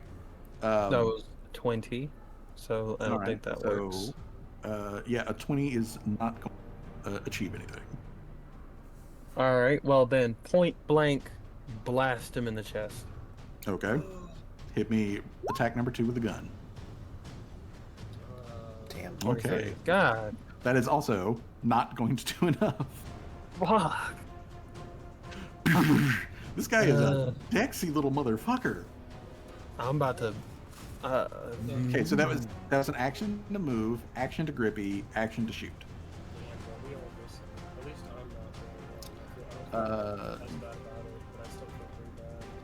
Torque, now being free of the grab, is going to immediately move. So she is going to 5, 10, I'm having some real bad acid reflex right 15, 20, Is it, 25. it's really bad. It feels like I'm being stabbed in the chest. It hurts Oof. I've had it that bad before, and that is terrible. I that shit's hate that. awful. You got Yeah. Pepto? You don't got like Pepto, do you? The problem is I've already taken like 4 pills of Tums. I don't know why I'm having such bad acid reflex. If Have you you need, eaten if you today? need to take a break and you get some water or something, Yeah. It's fine. I'm feeling a little better. It's winding down. God damn it. just don't push yourself. It was debilitating. Like I said, I'm feeling better now. Like 2 minutes ago. It's like, What have you eaten? Have you eaten? I have eaten. All right. Torque is maintaining her. She is sustaining her spell way and cover behind her. I would What, take 60? Tums, but I've already reached the maximum. Can you guys hear that or no? Like, You're what? I don't know. I think my mom's Hear on the what? phone or something. She's just like being. It's Annoying. yeah. There's a little bit of a whisper of something, but yeah, it's barely noticeable. Okay. Yeah, I was gonna say I didn't. Okay, everybody is within the sphere of her effect. Cool. Thank cool. gosh. Apparently, that guy climbed on the roof 22. with I was Jake one or Jamal. off. God damn. I mean, like it does. It's like it's a huge ass area. It finally does actually cover. God damn. Yeah, That's the like whole party map. members or everybody. fucking covers everybody. I mean, she's technically except for the enemy. Okay. So you know, like it's fun. But Does that yeah, include the NPC that's not like? yes, the guard. Yeah. The one guard who Oh, hasn't yeah. turned. Yeah. The one normal guy. Swag. There is a guy that you can clearly stomp on the mushroom healer. You can see that Torque is now free, but this guy is still standing. You can't really see him very well, but there's this.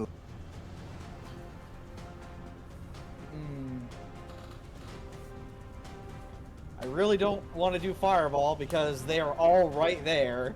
Mm-hmm. Yeah. However, the Leshy does look like it's in trouble, so I am going to run up to the ghoul which is within 20 feet with my Ghoul. scythe in hand, Yep. and I'm going to swing the shit out of him with my scythe. Go for it. The AC that you with this guy. What's the AC? AC of 21. That's what you're aiming for. Oh god. Oh look, a critical. Oh look, a critical. Oh look, a critical. 30 damage. Damn. You have Oh, surpassed. hey, don't I you also have get the surpassed deadly June. D10? Yeah. So that means I get to roll, what is it, just a So, D10 so on top yeah, of so that? just roll a D10 on top of that. Please tell me he just So that's- decapitates the school and. God damn it. Well, still, it's 31 damage that you just did. But that's man, we're having some awful shitty luck today. Like, why the Yeah, fuck are we're we having like some high highs We're and low just all lows. like, we're all like failing. all over the place. Okay, so that's a movement and a slash. That's two You actions. know what? I'm gonna come back around with the scythe, but this Alright. time I'm gonna try and trip him. Okay, then you'll need to make number 2, The number 2, yeah. and this guy's Oh, it misses. athletics DC is again a 21. Damn, I was That- that's- expecting you to try to like suplex it, but you didn't. All right, so this guy, this one over here, he, let's see here, quick assessment. Okay, the bard ran away. So, Bard it. the bard, Do it, the bard ran bard away. The boss is on fire. Hell yeah. So, let's see here. Your cerebral sad precision. It's just win with it. That's my one contribution to this entire battle. Honestly, better than me. I don't think I've done a single point of damage to him. You've done a good job distracting him though with Hey, there. honestly, that floating Taiketsu. I'll take the brunt of it. Y'all just do your best to beat the shit out of him. Okay, real quick. Can Mr. Servos even be affected by this thing? Oh, I was no. gonna say, I think Mr. Service is a construct. Mr. Servos is a construct. I'm just making sure that it.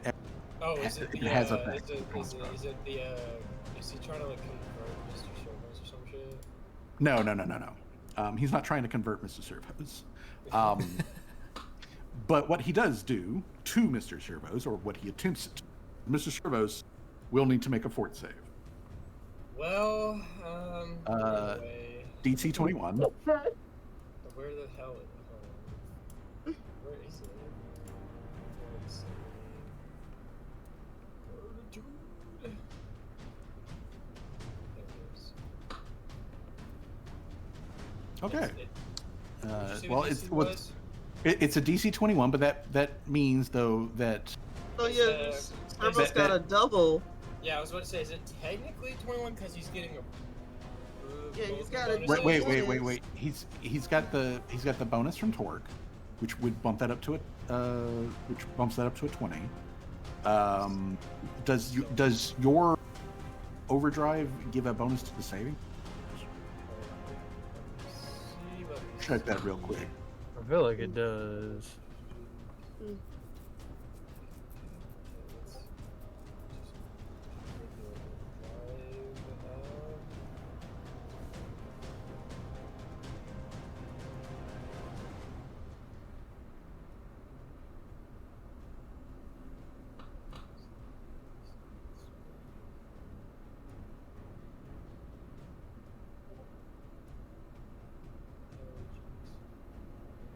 Does it say anything in here about getting an AC bonus? Well, it's about saving throws. It's fort bonus. save. Oh, saving, yeah.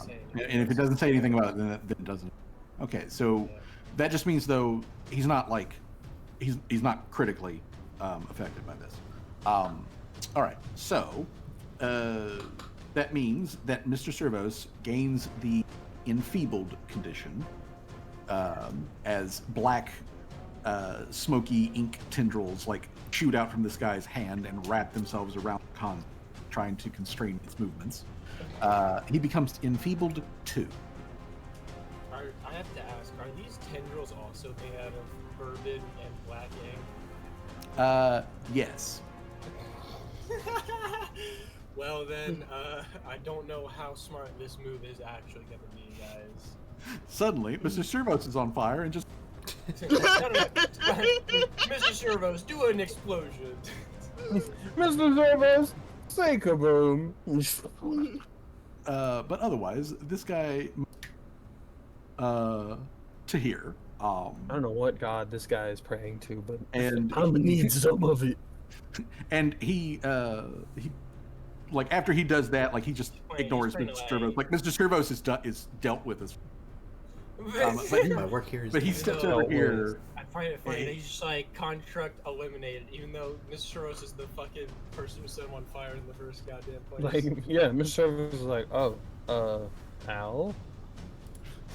But his yeah, blood is literally on fire, and his response is, "We're destroying that motherfucker." Good to be. So after like getting Mr. Servos's P and reporting him to server leader, he walks a step and locks eyes, like over June's shoulder at Torque, and he says. The dancer in flesh will take you. Stop resisting. But it's June's turn. Nah, bitch. No, motherfucker. All right. June is going to just full on reach from like her side to pull out her striking rapier. Move into range. And just stab this dude. All right, AC 21. You know what? I am going to re-roll that. Hero point that. So okay. go down to 1.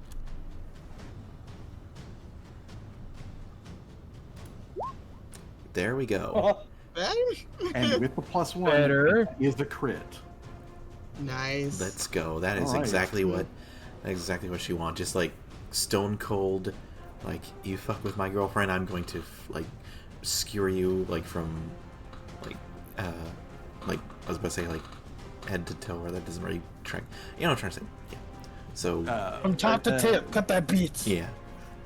Well, you put your like sword like through this guy, and like his eyes, which are already bulging out like super wide, bug out even more, and he like coughs up black, tar, and he just reeks of booze. He smells like the backside of a fucking brewery.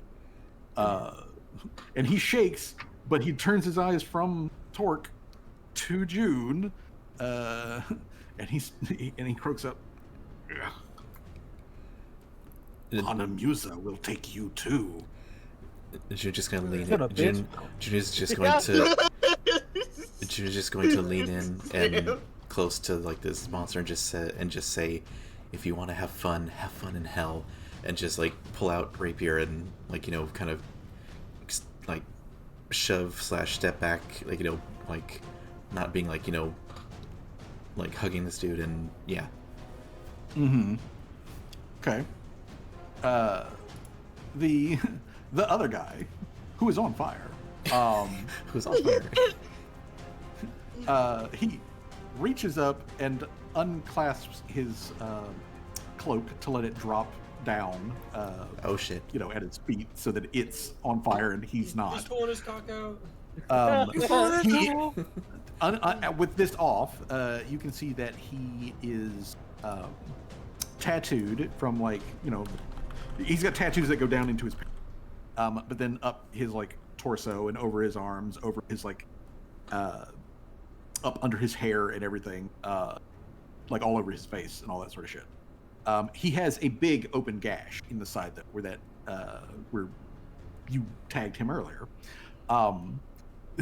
But he drops that down, and first of all, hello again, Tim.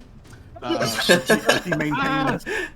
he maintains this spell, but he's not even looking. As he turns around and looks at June briefly, and then glances at the other guy there, brother, it's time to become one with flesh, and puts his hand on the other guy's shoulder. Oh no. So first of all, Tim, just because I went, just because I went to the annex doesn't mean I need to keep getting bonked. God damn it. Horny bonk, just over and over, please. The horny bonk does not stop.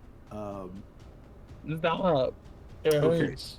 Please. Okay. Roll back. What is Tim's? I'm trying to determine if he crits. Oh, actually, well, okay. Shit. God.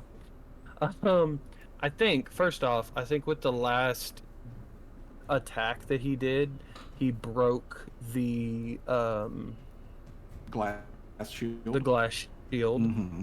So he takes 4 piercing damage. Mm-hmm. Actually, real quick, do a basic reflex save. Okay, hold on. So he takes, first of all, 4 damage from that, and he has to make a basic fortitude save. Mm-hmm. Okay, so we'll.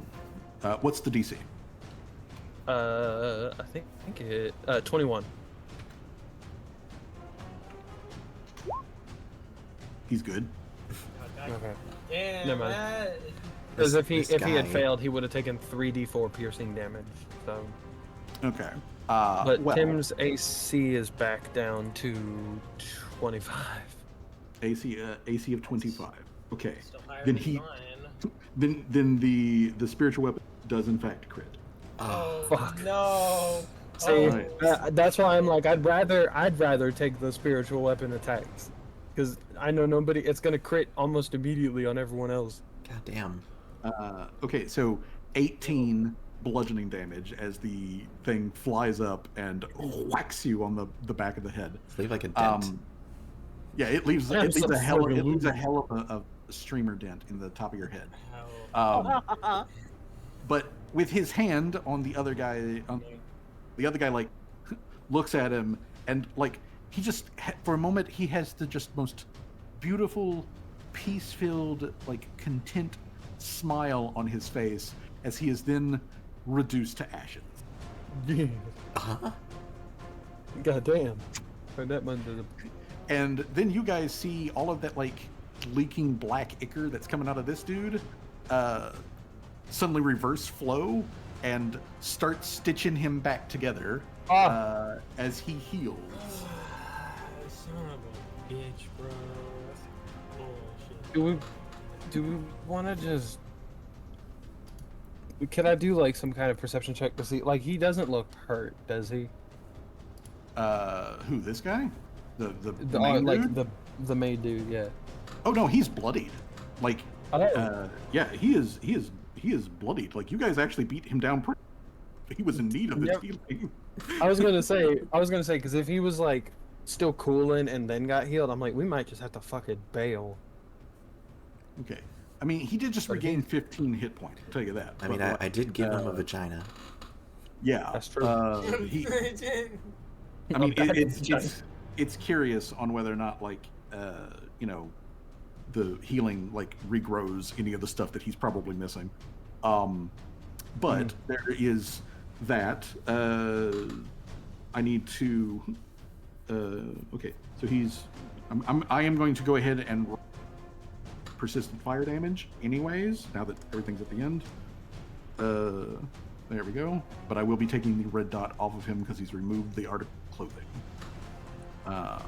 Okay, so and then final like damage there. Okay, so yeah, he is still beat. let me tell you, he is still pretty fucking like walloped. Good, he's about to be more beat. Fuck that guy. Okay, so anywho, yeah, that's everything he can do. Callie. Is Mr. Sherwood still being held down by weird black tendrils? Yes, it persists whether the caster is alive or not. Okay. But it is flammable. I know. That's what I was kind of getting at here.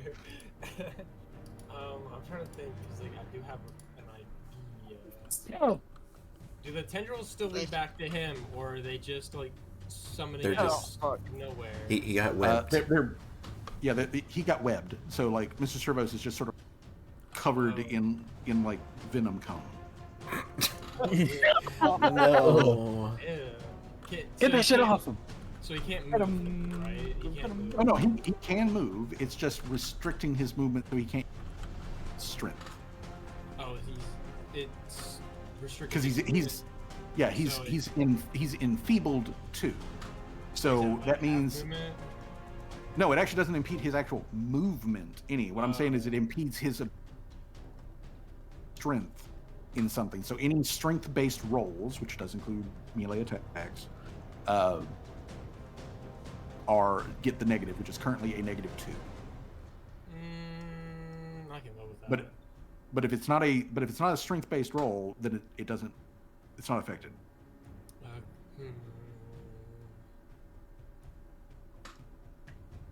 You had to do it to him. Hold So on. take one step, do the explosion to set himself on fire and this guy on fire. Sure, why not? Yeah. Move here, and then Okay. Okay, explode. 2d6 fire damage. Basic reflex save for this guy. Let's see, what's your reflex save? Not terrible. Pretty good, actually. Okay, so public roll here. Public roll. I call shit roll.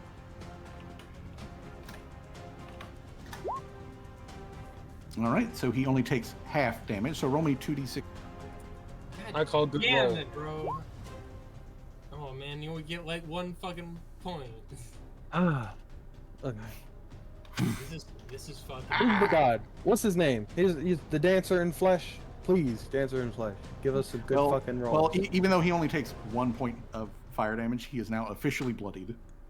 This is actual bullshit, man. There's no way. Like, why am I rolling so goddamn low? We're all having like just some really like we either roll a nat 20 or roll a nat 1. It's like Yeah, there's no in betweens. Okay, so Mr. Servos moves and activates the explode ability. So that's Callie. his movement and a movement from Callie, and one from Callie, which leaves Callie with 2 actions, and then the independent action from Dr. Tremors. I was like, Tim ain't hit shit. Tim is currently flanking. I'm thinking here. See, Tim has shot. How many times have I shot? 1. Okay, I'm back for a bit. What happened? Shit has gone down. You did successfully shoot that guy, though, and Torque was able to get out of the grab. He's dead now. Thank God. Thank God. Jesus. All right, so Shot 3 times. So I got 3 so more. so probably just go ahead And what? well, no, because Mr. Triggers would or Mr. Dr. Tremors would need to Mr. Triggers. He had to rearm himself.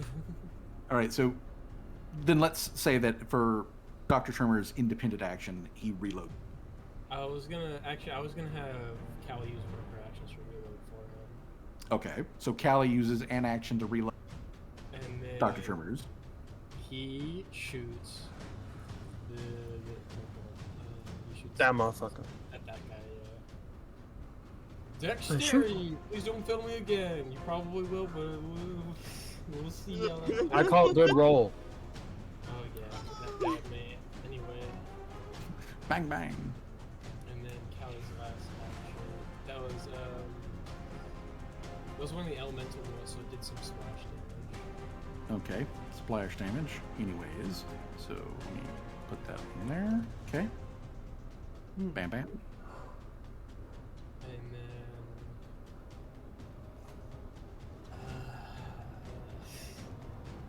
nothing seems like a good move because I've been missing this entire fucking game. I guess I'll throw. Well, Throw a bomb at him. I would throw a bomb at him, but you guys are all close. I can't throw nothing. Nothing with splash damage. Why are you guys always so goddamn close? I think that they could probably take it, but well, you could hit. I mean, right there, and that would hit those two and only Mr. Servos. But Yeah. I don't want you. The You probably bomb don't want to hit throw- Mr. Servos either. So Yeah, it's only Mr. Servos, he says. Well, I mean, you could just Servos, use your your, super important you could robot use that you your can action repair. to either have Callie move or take cover. So if anything does want to aim at her, higher AC and all that. I guess I'll use Callie's last action to just some hydraulic deflection, I guess. And then Okay. she kind of like leans over and looks at the guard. He's like, "What the fuck are you doing?"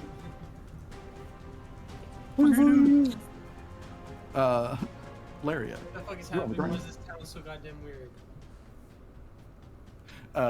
The guard on the bridge with you is just, I don't know what the fuck is going on here. What the hell happened to those guys?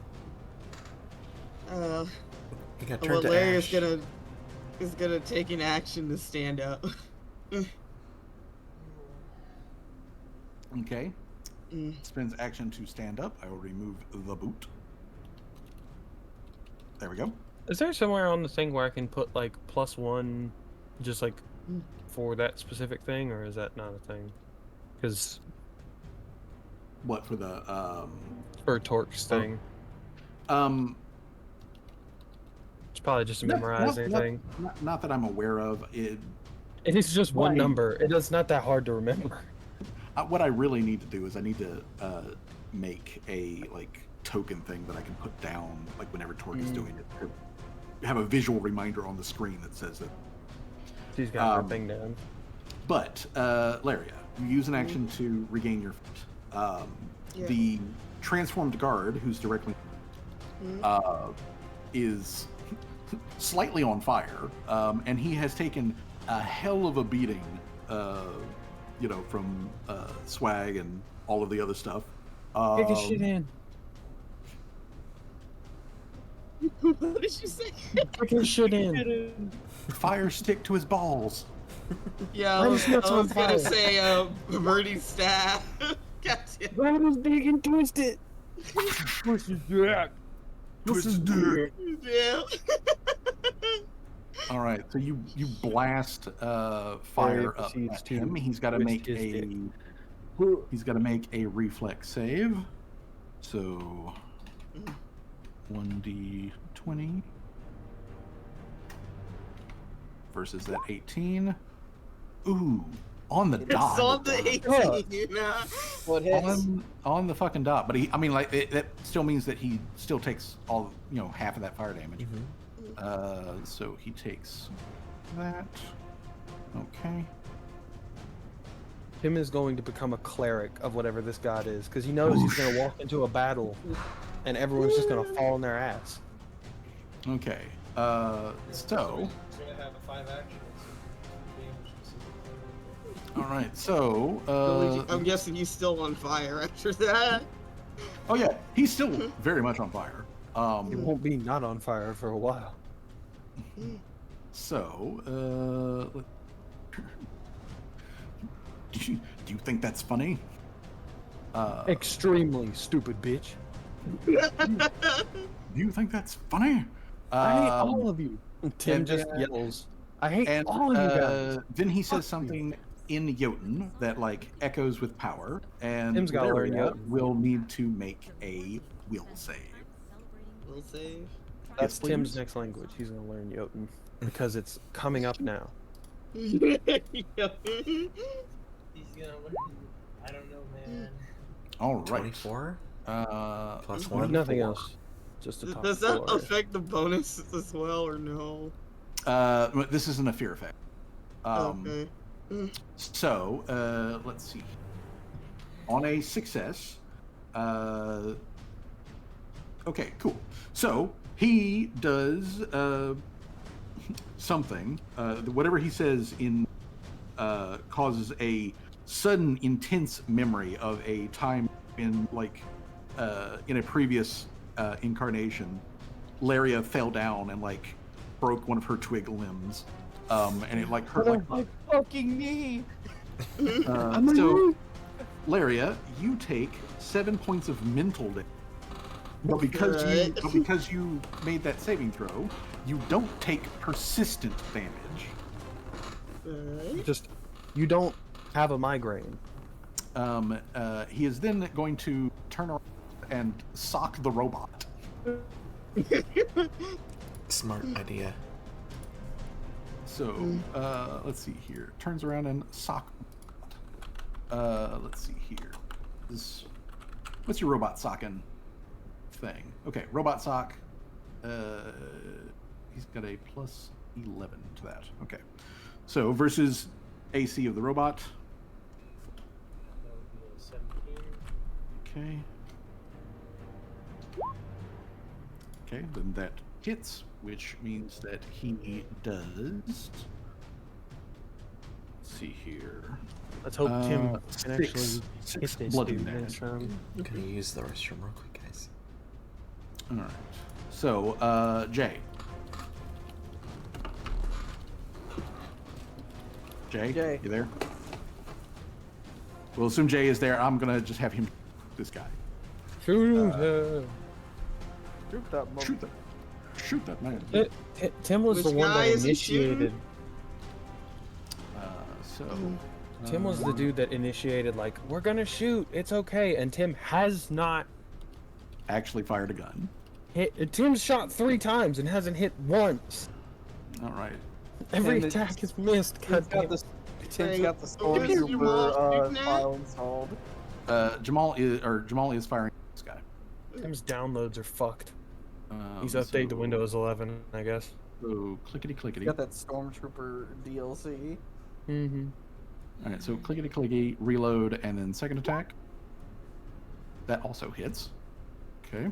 God damn, I need my gun skills to be as good as his, but I'm a gunslinger too, guys. All right. So Jamal does some damage. Okay. Darn. This guardsman, seeing you guys, heroically doing these things that you were doing, and whatnot, he is going to make an athletics check. Okay, that is good enough, dude. He manages to make it down to base floor. He then runs and tackles this guy. Get him! Ah! World Star! So, he just runs over and tries to give this guy the running grab. So he's going to be making guys see. So his athletics check Well, it's enough for him to grab hold. That's about it. Okay, so this guy is now affected. I could have been doing that every time. Are you fucking? Well, Tim, it's one of those every times that you can now do that. Do something. I can't. Yeah. You're I flanking. was looking at living guy is off guard. fortification. Do I get advantage because I'm flanking? Well, he's off guard, which means his AC is less versus you. The thing I was talking about was I have living fortification, which when I roll initiative, I can basically just give myself a +1 to AC. You need to remember that. I need to remember that. Yeah. So, anywho, but this guy's AC is currently 2 less because you're flanking. So, I'm gonna shoot him. shoot him. Please. God. Shoot this man. That hits. Finally. For 2 days. I finally have, give I him- have an idea. I just don't know how to like pull it off. Though. All right. Quick question, Tim. Counting that one, how many trigger pulls have you done so far? I have Is it pulled 4? the trigger and fired 4 times. I have 2 more bullets. Okay, so you got 2 more rounds in the. Okay. Speaking of which, you've hit him once. That was your first action. What's your second? Uh-huh. That hits. Let's go. 24? Hell yeah. And I am not gonna risk the 3, so Tim is just gonna hit him with the grippy, I guess. All right. Hit him with the grippy. So are the ranged God. and the melee, they're different? Like, I guess you could say numbers? Well, because it's a melee strike, it is agile, which means negative. Was that from your number 3 attack though? Because it is your 3rd attack. It still would be the it number transfers over between range. Yeah, and, Yes. okay, Yes. well let me Yeah, do that, 3. That transfers. Sorry. Okay. You're good. No. No, that's please always keep me honest. Yeah, we In that case, Yeah, never no, mind I on was, the grippy. I was legitimately as asking we're going, I if just want to make sure. I was legitimately asking if like the range and the melee are like separate, but I guess No, when it comes to attacks, they all count as an attack. The numbers can be different because of different effects, like agile specifically is a thing that affects your unarmed attacks, which reduces the negative that you take for multiples. But if you've taken a ranged and then you take melee, the ranged is your first attack, melee is the second attack, and uses the second attack modifier at melee attack. There's Tim's entire action. He just shot him twice and went to go grab him, but it didn't work. Shoot, grab. All right. Let's maintain. Just constantly useful. But she is also going to use an action, pull out her gun, and use her 3rd action to shoot that man, or at least try to. Shoot this man. Okay. And in her little one-shot pistol, a piece of spell strike ammo. So Can I craft that? she makes her pistol attack. Bam! That is going to hit. And instead of the, or she does the 1 piercing damage, but then she also does. Let's see here. So we need to do.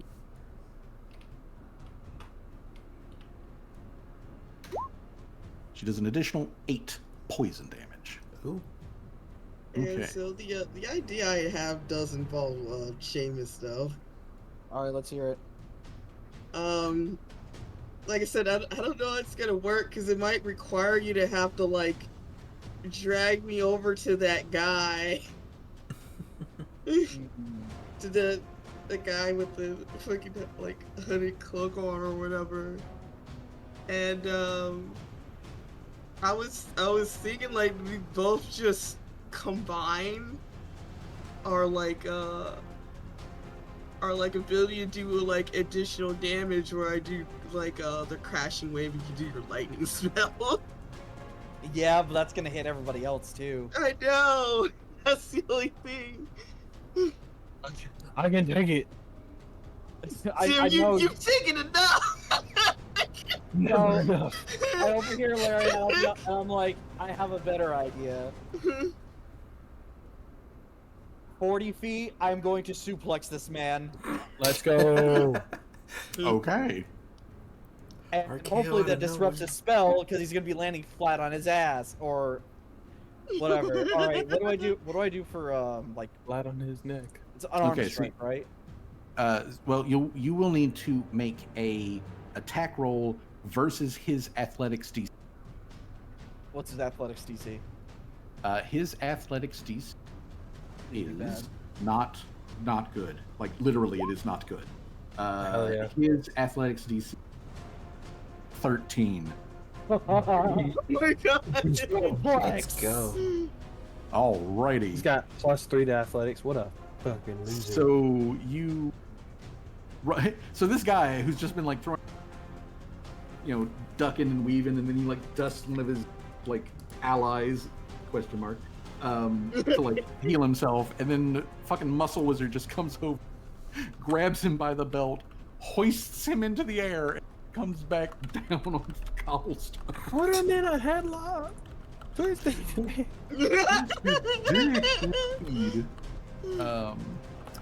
Oh, should have had a red dot on it. But let's see here. So take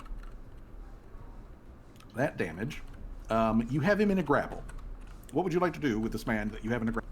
You still have one final action. Oh, I have one more action? Bet. You know what? He's in my arms, right? I'm Mhm. going to shock the shit out of him with electric arc. Just electric suplex. The angel. Electric Suplex. Lightning suplex. Ah, Electric boogaloo.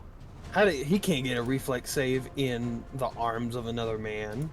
Well, actually, I mean he can, but the thing is that when grappled, it's not good. So, let's see here. That will reduce his reflex save relatively considerably.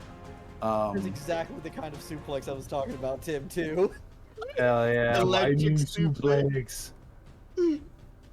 Okay, so public roll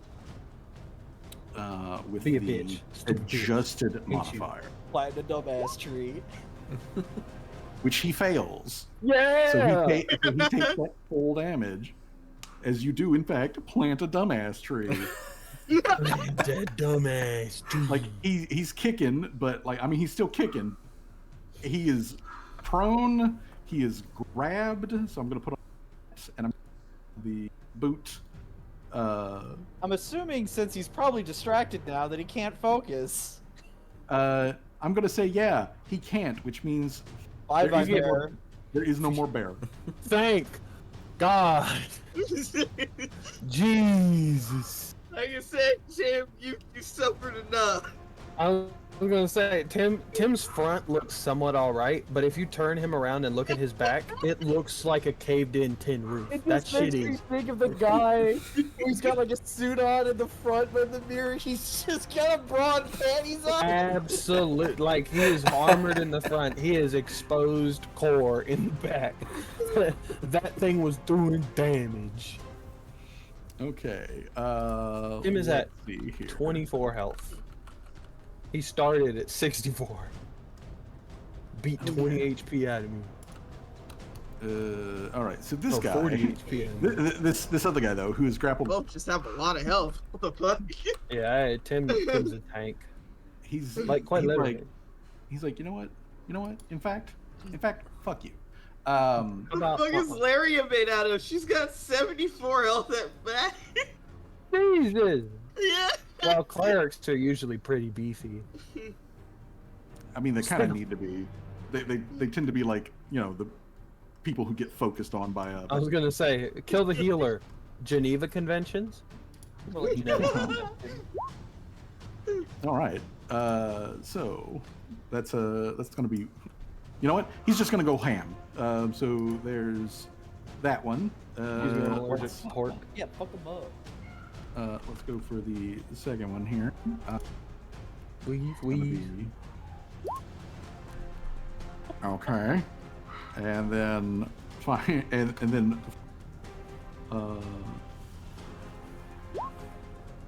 Okay, so that's 3 consecutive wallops for this guy on the regular guard who didn't like turn on. So Is there a guard left? we're about to find out. So his damage, He's a puddle. his total damage.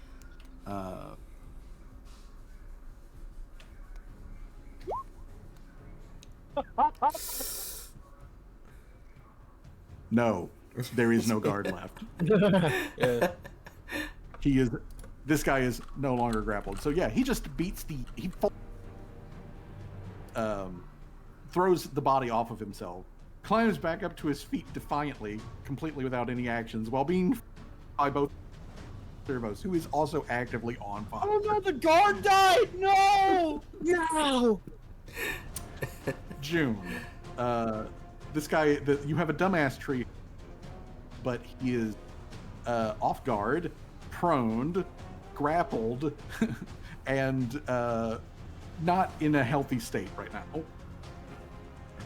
June, All right. giant swing RKO. What's that one? Giant swings where I grab him by the legs, and the RKO, you grab him by the head and kind of slam down with him.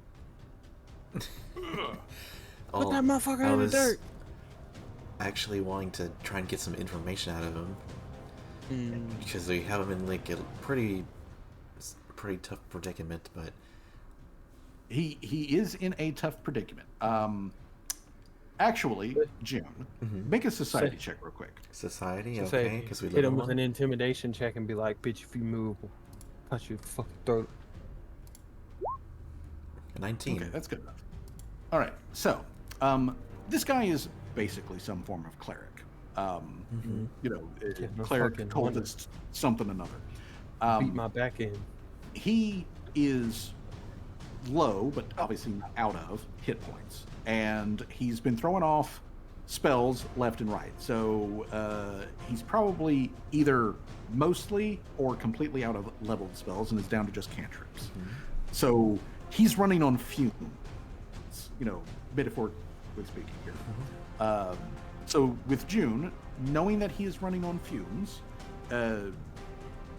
you could, and this is an option that I'm going to let you know, that you could decide to take a penalty to your attack roll, which you have all of the bonuses, and he's got all of The negative. you could take a penalty, but you could take a penalty to your to deal Non-lethal. to deal non-lethal damage, and therefore he would be out of the combat, but you could still talk to him. Step on his nut. Well, I was gonna step on his neck, but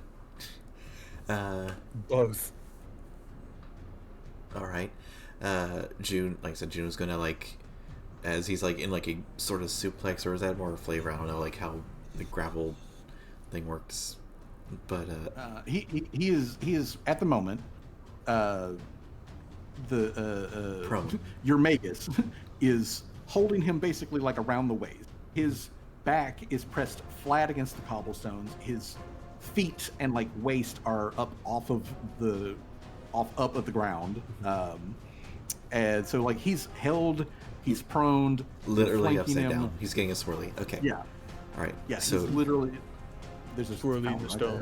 there. all There's a right. fountain June right is there. going to put boot on neck and just like look at Tim and Seamus and just say, "Hey, we have like an opportunity to, you know, get some answers out of this guy. What the fuck's going on? Like, what's the call?" More information would suffice. However, he Yeah. tries anything funny, I'm going to fry him. Oh, of Yeah. course, we're gonna. If he does try anything funny, we'll roast his nuts.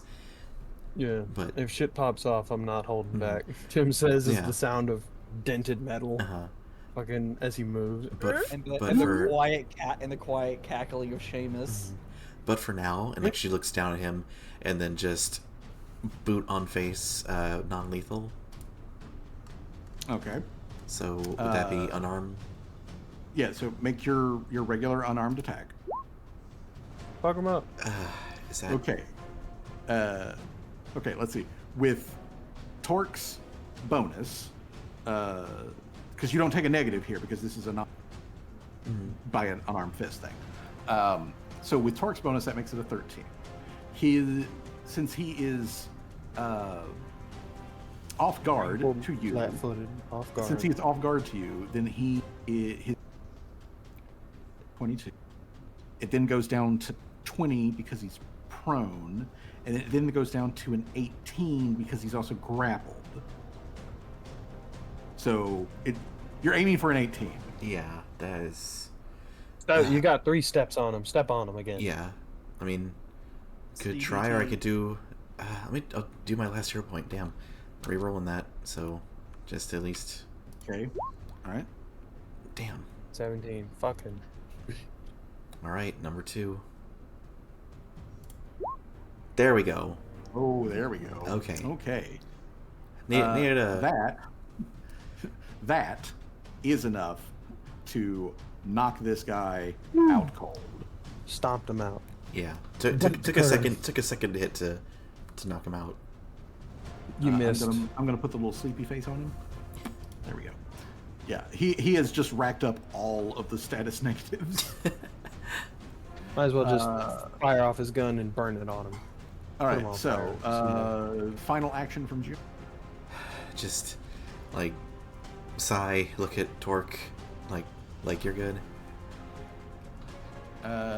She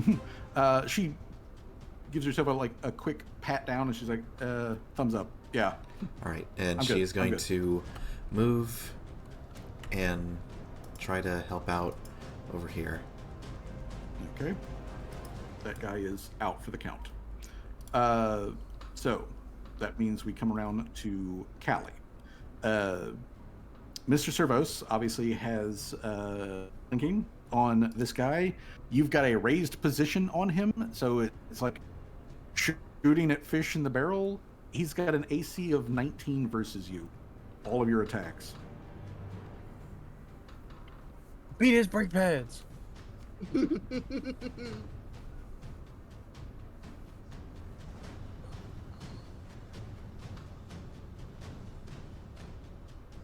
You there, Josh? Hello. It's your turn. This guy's got an AC of 19, and all of your Right back. pointed at him. Oh, it's my turn. Yes. Can't wait to do 2 damage and then nothing else. Sweet. Hey. Let's get a gun attack from everybody, and then a slap from Mr. Servos. I'll get Robo Clobber.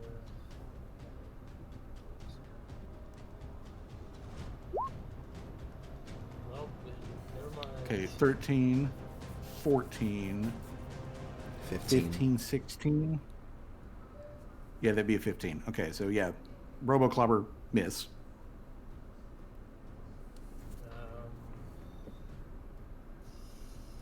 I guess I gotta. I guess we'll use another action and have the Robo stab him. I guess. Okay, give us the other Robo. Oof, Nice. there we go. Let's go. Bam. Is that a 29? Okay, yeah, that would be enough to count as a critical, which means he is out. Okay. Robo stab. Robo impale. Robo stab, just like right through him. Robo Yeah. impaled. Robo Impale, yeah. So, this remaining combatant dies with a whimper and a gurgle as Mr. Servos just like Yeah, I heard that. yanked this dude in half. So, with that done, and as we come to the close of session, this guy is still out. All of the people who were guards in this area are not going to be reporting anything because. Did we get a crit? Let's go. So, I think this will be we're going to end things here. I was gonna say before it ends, have is he still grappled? Yeah, we knocked him out. Yeah, I would like to say he is. Yeah, he is still grappled, but he's also like unconscious. He is not looking good in the hit points department at all. I got him stuck. I was gonna say, you just tie him up. You got rope. Yeah, if you wanna like say that you secure him, that. Yeah, I'll you can totally do say I'll secure him. Probably not I the was first also time gonna that guy's say been tied up. too. I was gonna say too. Somebody try to heal the guard because he's our only witness to us trying to save people, or at least stop this other wizard. So yeah, try to save that guard. That would he would be dead? a very. Could I use my last 2 actions to throw like a potion, elixir of life on him or something? Yes, you totally could do that. What would I need to do? You would need to make just a medicine check to perform immediate first aid on him. Okay. Okay. Okay. All right. So immediate That's first my aid. roll. I was gonna be nervous there. Yeah. Yeah. And so Figure out how much hit points I get back to him with the elixir of life. And what do I need to roll? Do I need to roll anything? He gets. well, no, with your medicine check, and then also with the addition of to like turbocharge his internal Oh healing. my god, man! What the fuck? It's enough to not dead him. And that's another +1 as well. Fuck. Okay. Today, So- this combat, this combat was definitely. Let's figure this combat happened. This was the combat of all It time. was Combat like was either either- crit success, like that's what it felt like mostly. 1 or 0. You either hit him or you fucked up. Yeah, you either fell or you like success. Like what the fuck? We were dealing with the binary code of the dice rolls. Oh, man. Yeah. Okay. All right. So, then that will be where we leave off, as this guard is like coming back into like the land of the living, and like seeing the party standing around him, and the bad guys are down and otherwise taken care of. None of the other people in the area are damaged or dead or anything like that, and he just happens to comment that, man, it's really weird that these other guys had magical disappearing guns that disappeared after they used them. Yeah, they're spells, really. I Yeah. just slingshot. Yeah, they were just Something spells that sounded like gunshots. What do you mean? Yeah, they're whips. Yeah. What do you mean? I didn't use my gun. It was the rat. Oh yeah, Mr. There was Dr. one Trevor's gun, but did. see, a rat. There was one gun, but see, it was the rat. Like, It was. you it was can't just blame a the rat. animal. No one can blame the hamster. Hamster. Can't blame the hamster. The shovel. Okay, so yeah. With the this is where we will. Woof. Basically, the cult of Onimusa has said hello and is causing shit in town. Please say goodbye. They are not friends of the party. Who is? Yeah, I'd say we made a good impression today. We are not surprised we have enemies of course. Sally somehow gains another nickel. It's like, Another nickel. Okay, so then, this will be where we end things for the session officially. I do not recall if I handed out XP for the previous session, I don't think you so did. we'll. Was it like 150 last session? Yeah, it was 150 Okay. last session. Oh, Okay, I didn't so- write anything down. Okay, so 150 last session. This session, let me click over here. this So far, that's encounter. 300, Okay. and then whatever we're getting today. Okay, so then, well, today's is 200. So 5. So it's Oh, yeah, 550. halfway there. Or Yep, you should be at 550. Oh, I did my math Hey. wrong. There you go. We are halfway there. All right. Yeah. Y'all are moving. Okay. Bing bang boom. It's All right, okay well, now. I've got some stuff to write down and jot, but since we're officially done with things, Josh, are you okay? No, not really. I just didn't have a bad session after that. Like, I just the acid reflux kind of fucked me up because it was like hurting for most of the session. Yeah. But then just like everything not going to plan. Yeah, this like, Yeah. It happened to all of us this all time. yeah, we were Oof. all over the place I this was- session. That wasn't just you. Yeah. I Yeah, know, it but was pretty I bonkers. was like, earlier in the session, I was hoping that like June and the rest of them came back, waited, and then we could all go to like as like a full party, go to the Avalon Mining Co. Instead of splitting the party and then half and half, because like I was kind of just sitting there the whole time listening to everything. Yeah, Um, and I'm really sorry about and that. then- It's And then it was like a really shitty combat experience. It was just all of that stacked against me. I'm like, well, fuck, Yeah. that sucks. And then like feeling like my chest was being stabbed like halfway through the session. Yeah. Sounds awful. That's my That bad. is- I guess that is terrible. I guess Yeah. when it comes down to, we had caught like the wind of continuing to find the story. When it's something that important, that does feel like a party thing to do. mm-hmm. So that is, yeah, that's my bad. Yeah, they say don't split the party for a reason. Yeah, because I did have some things I wanted to do at the Avalon Mining Company, like as interactions, as well as just like snooping for information, because like shit doesn't seem right. But that Well, never ended now up happening. Well, that's no, the thing. That's the thing now. We It's like now it doesn't seem like it would be a good idea to do it, considering you've already talked to the big Mr. S man, and it would be kind of weird to go back anyway. So it's like Not to I guess talk. now after this point, it's like If we break in, the smart thing would probably just be to go to Yellow Stream because we've been dicking around in this town for so long.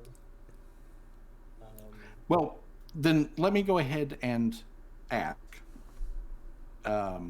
Just taking a poll here with the party. Do you guys want to stick around in Laurel and deal with basically the B plot that is, currently going on, or do you want to lay low essentially and get out of town to Yellowstream and deal with, the monster in the mine, the A plot? Not gonna. Because that also helps me plan on. Yeah. Yeah, not that Where- this thing hasn't been interesting. Like it definitely is like freaky, like and like hey, there's like other shit going on. But I think kind of what Syrup said. Like we've kind of been We've been in meandering this town around a this town minute. for a bit longer than maybe we Yeah. should. Like it like maybe not in game time. It's still basically like the afternoon. Like last session was in the morning. It's just like Yeah, it can feel draggy, and that's why I was going to ask this anyways, regardless but it feels more important to ask now since people are at different enjoyment levels. That being, if that seems to be what everyone would like to do, then I will make sure to put focus towards that. We will have a change of scenery, go to a new location, and deal with what the fuck's going on there. Does that seem to be cool with everybody? and I mean like we have to kind of come back to this town anyway. I mean, at least to travel through, yeah. Yeah, besides deal with the A plot first, and then like whatever's happening in the background, we can deal with the B plot like right afterwards. Yeah, I mean that is perfectly fine. But otherwise, though, if that seems to be, generally our answers here, then I will put focus for my prep for next session to be you guys going to Yellowstream and going into the mine and dealing with the doohickey that's out there. Mm-hmm. And hopefully, it will be a more. Hopefully, we will have a more streamlined experience because the party will be at the same time, and also hopefully there won't be like any acid reflux flare-ups because those fucking suck. Yeah, they do. Suck ass, bro. Oh god, I really do hope had you feel better. yeah, I had I don't really know why I bad was acid having. reflux when I was I don't know why I young. was having bad acid reflux. I literally took medicine. Like I ate food, took medicine, and then started drinking. But for some reason, it still flared up like worse than before, and I just don't know why. That is pretty bad. And I'm sorry that happened. You know, because one, I don't want you to have a bad session for any particular reason, but to have, you know, like a sick illness like thing that you don't really have any control over, it hits you in the middle of a session. Yeah. That's a double whammy of that. Yeah. I don't wish on anybody. Well, It's so fucking weird to me how like how the dice are never in my favor. I just roll like so fucking low, man. I mean, you got a pretty good crit on them with the flamethrower. I rolled a 1 and then re-rolled it and got a 2. Like I don't know how that's fucking Yeah, possible, I mean, man. I mean, hey, Maybe. that's happened to me too. Since I scrubbed Jamal's sheet, I will take the opportunity to look at Dr. Tremors and Mr. Servos and make sure that all of their numbers are correct and their attacks and everything are all I think Dr. correctly done.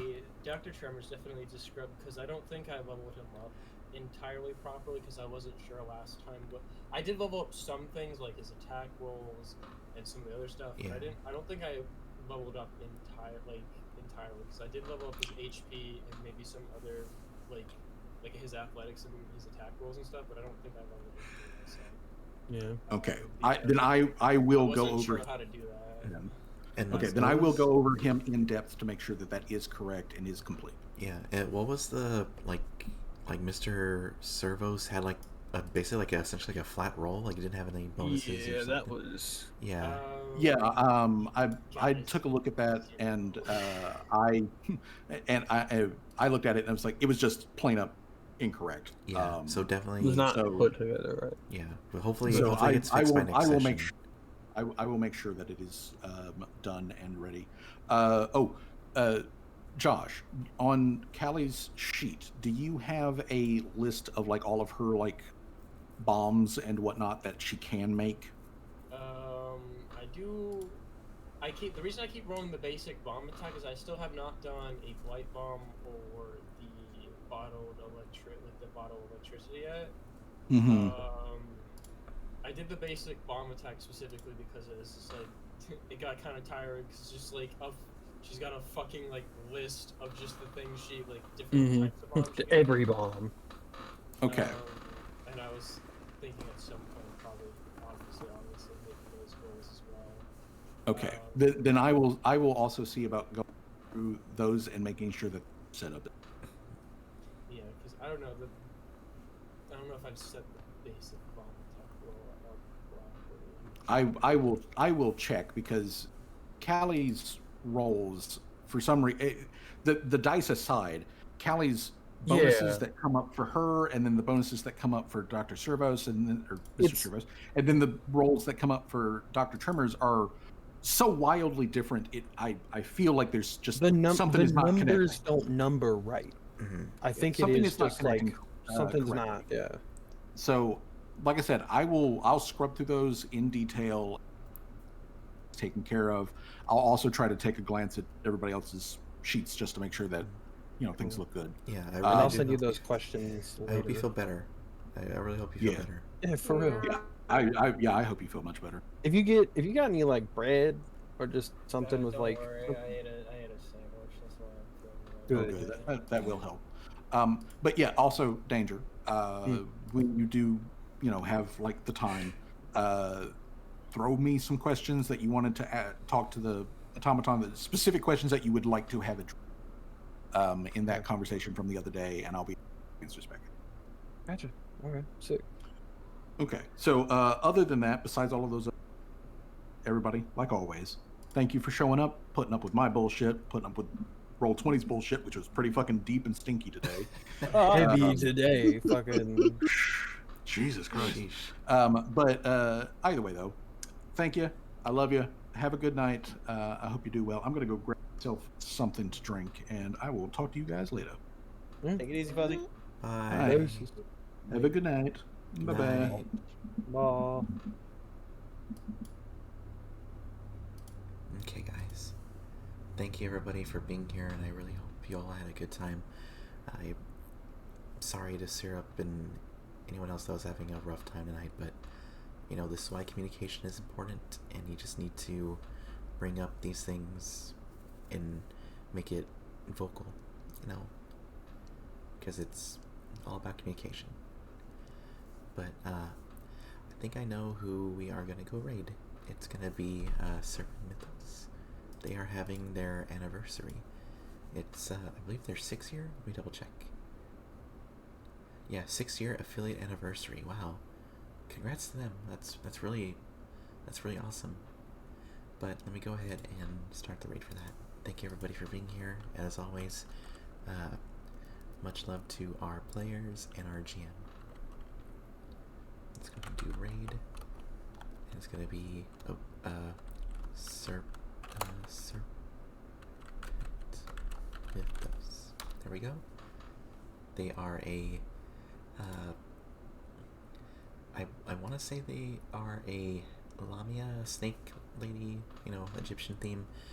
They have a lovely model. I really wish I get to catch more of their streams, but yeah, we're gonna go ahead and send some love for them for their 6-year affiliate anniversary. As always, here is the raid message. If you aren't subbed or want to use your own emotes, just a text, here's something, and I will see you all. Hopefully, we'll figure it out. Probably Monday. But yeah, have a good everyone. Bye bye. Goodbye. There you go. Still need to do an end screen for this.